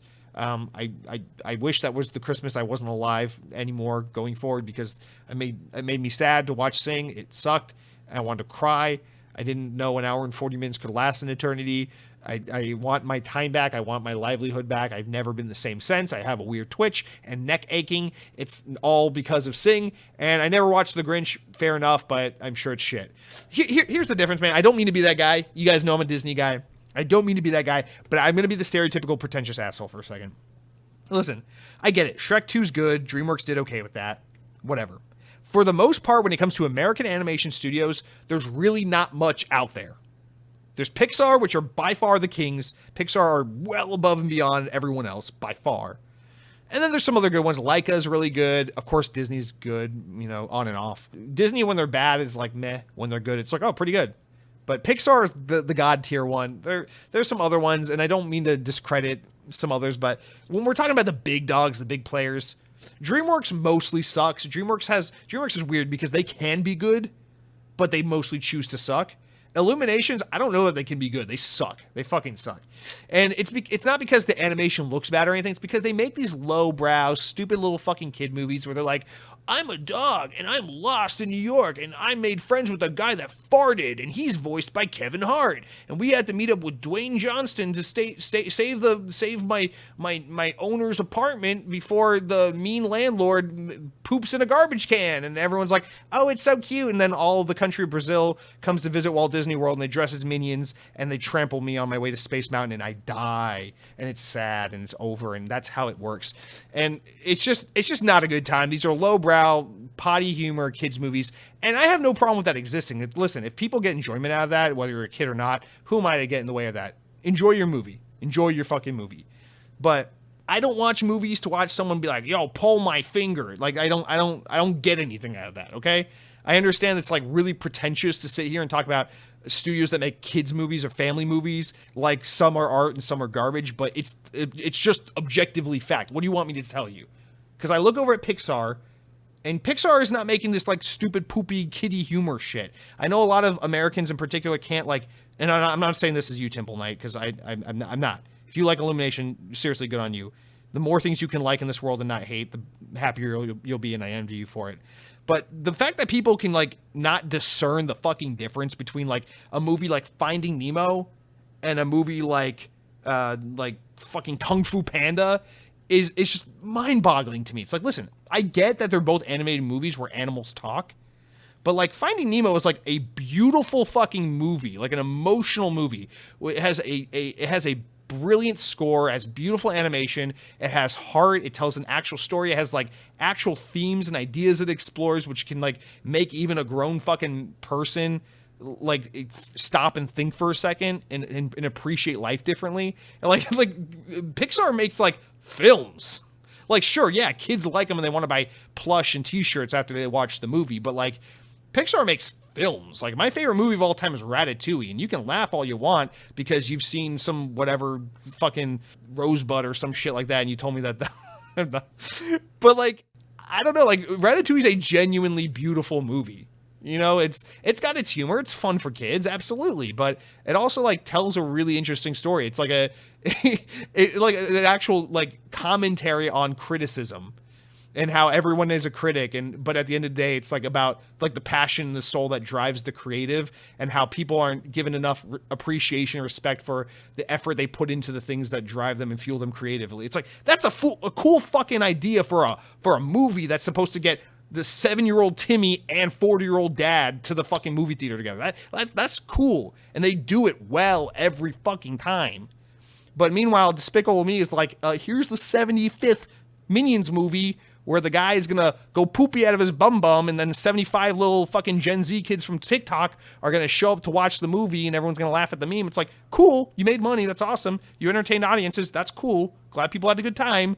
But don't fucking tell me Illuminations is making good movies over here, okay? Because I listen, I watch more movies about animated cars than you'll see in your goddamn life. I sit in traffic for an hour a day going to and from work, and I watch more animated cars in a day than I see real cars on the road sitting in traffic, okay? This man knows his animated movies. And Illumination is not it. Illuminations is awesome. Illuminations is an old nighttime spectacular at Epcot. Bring it back, baby.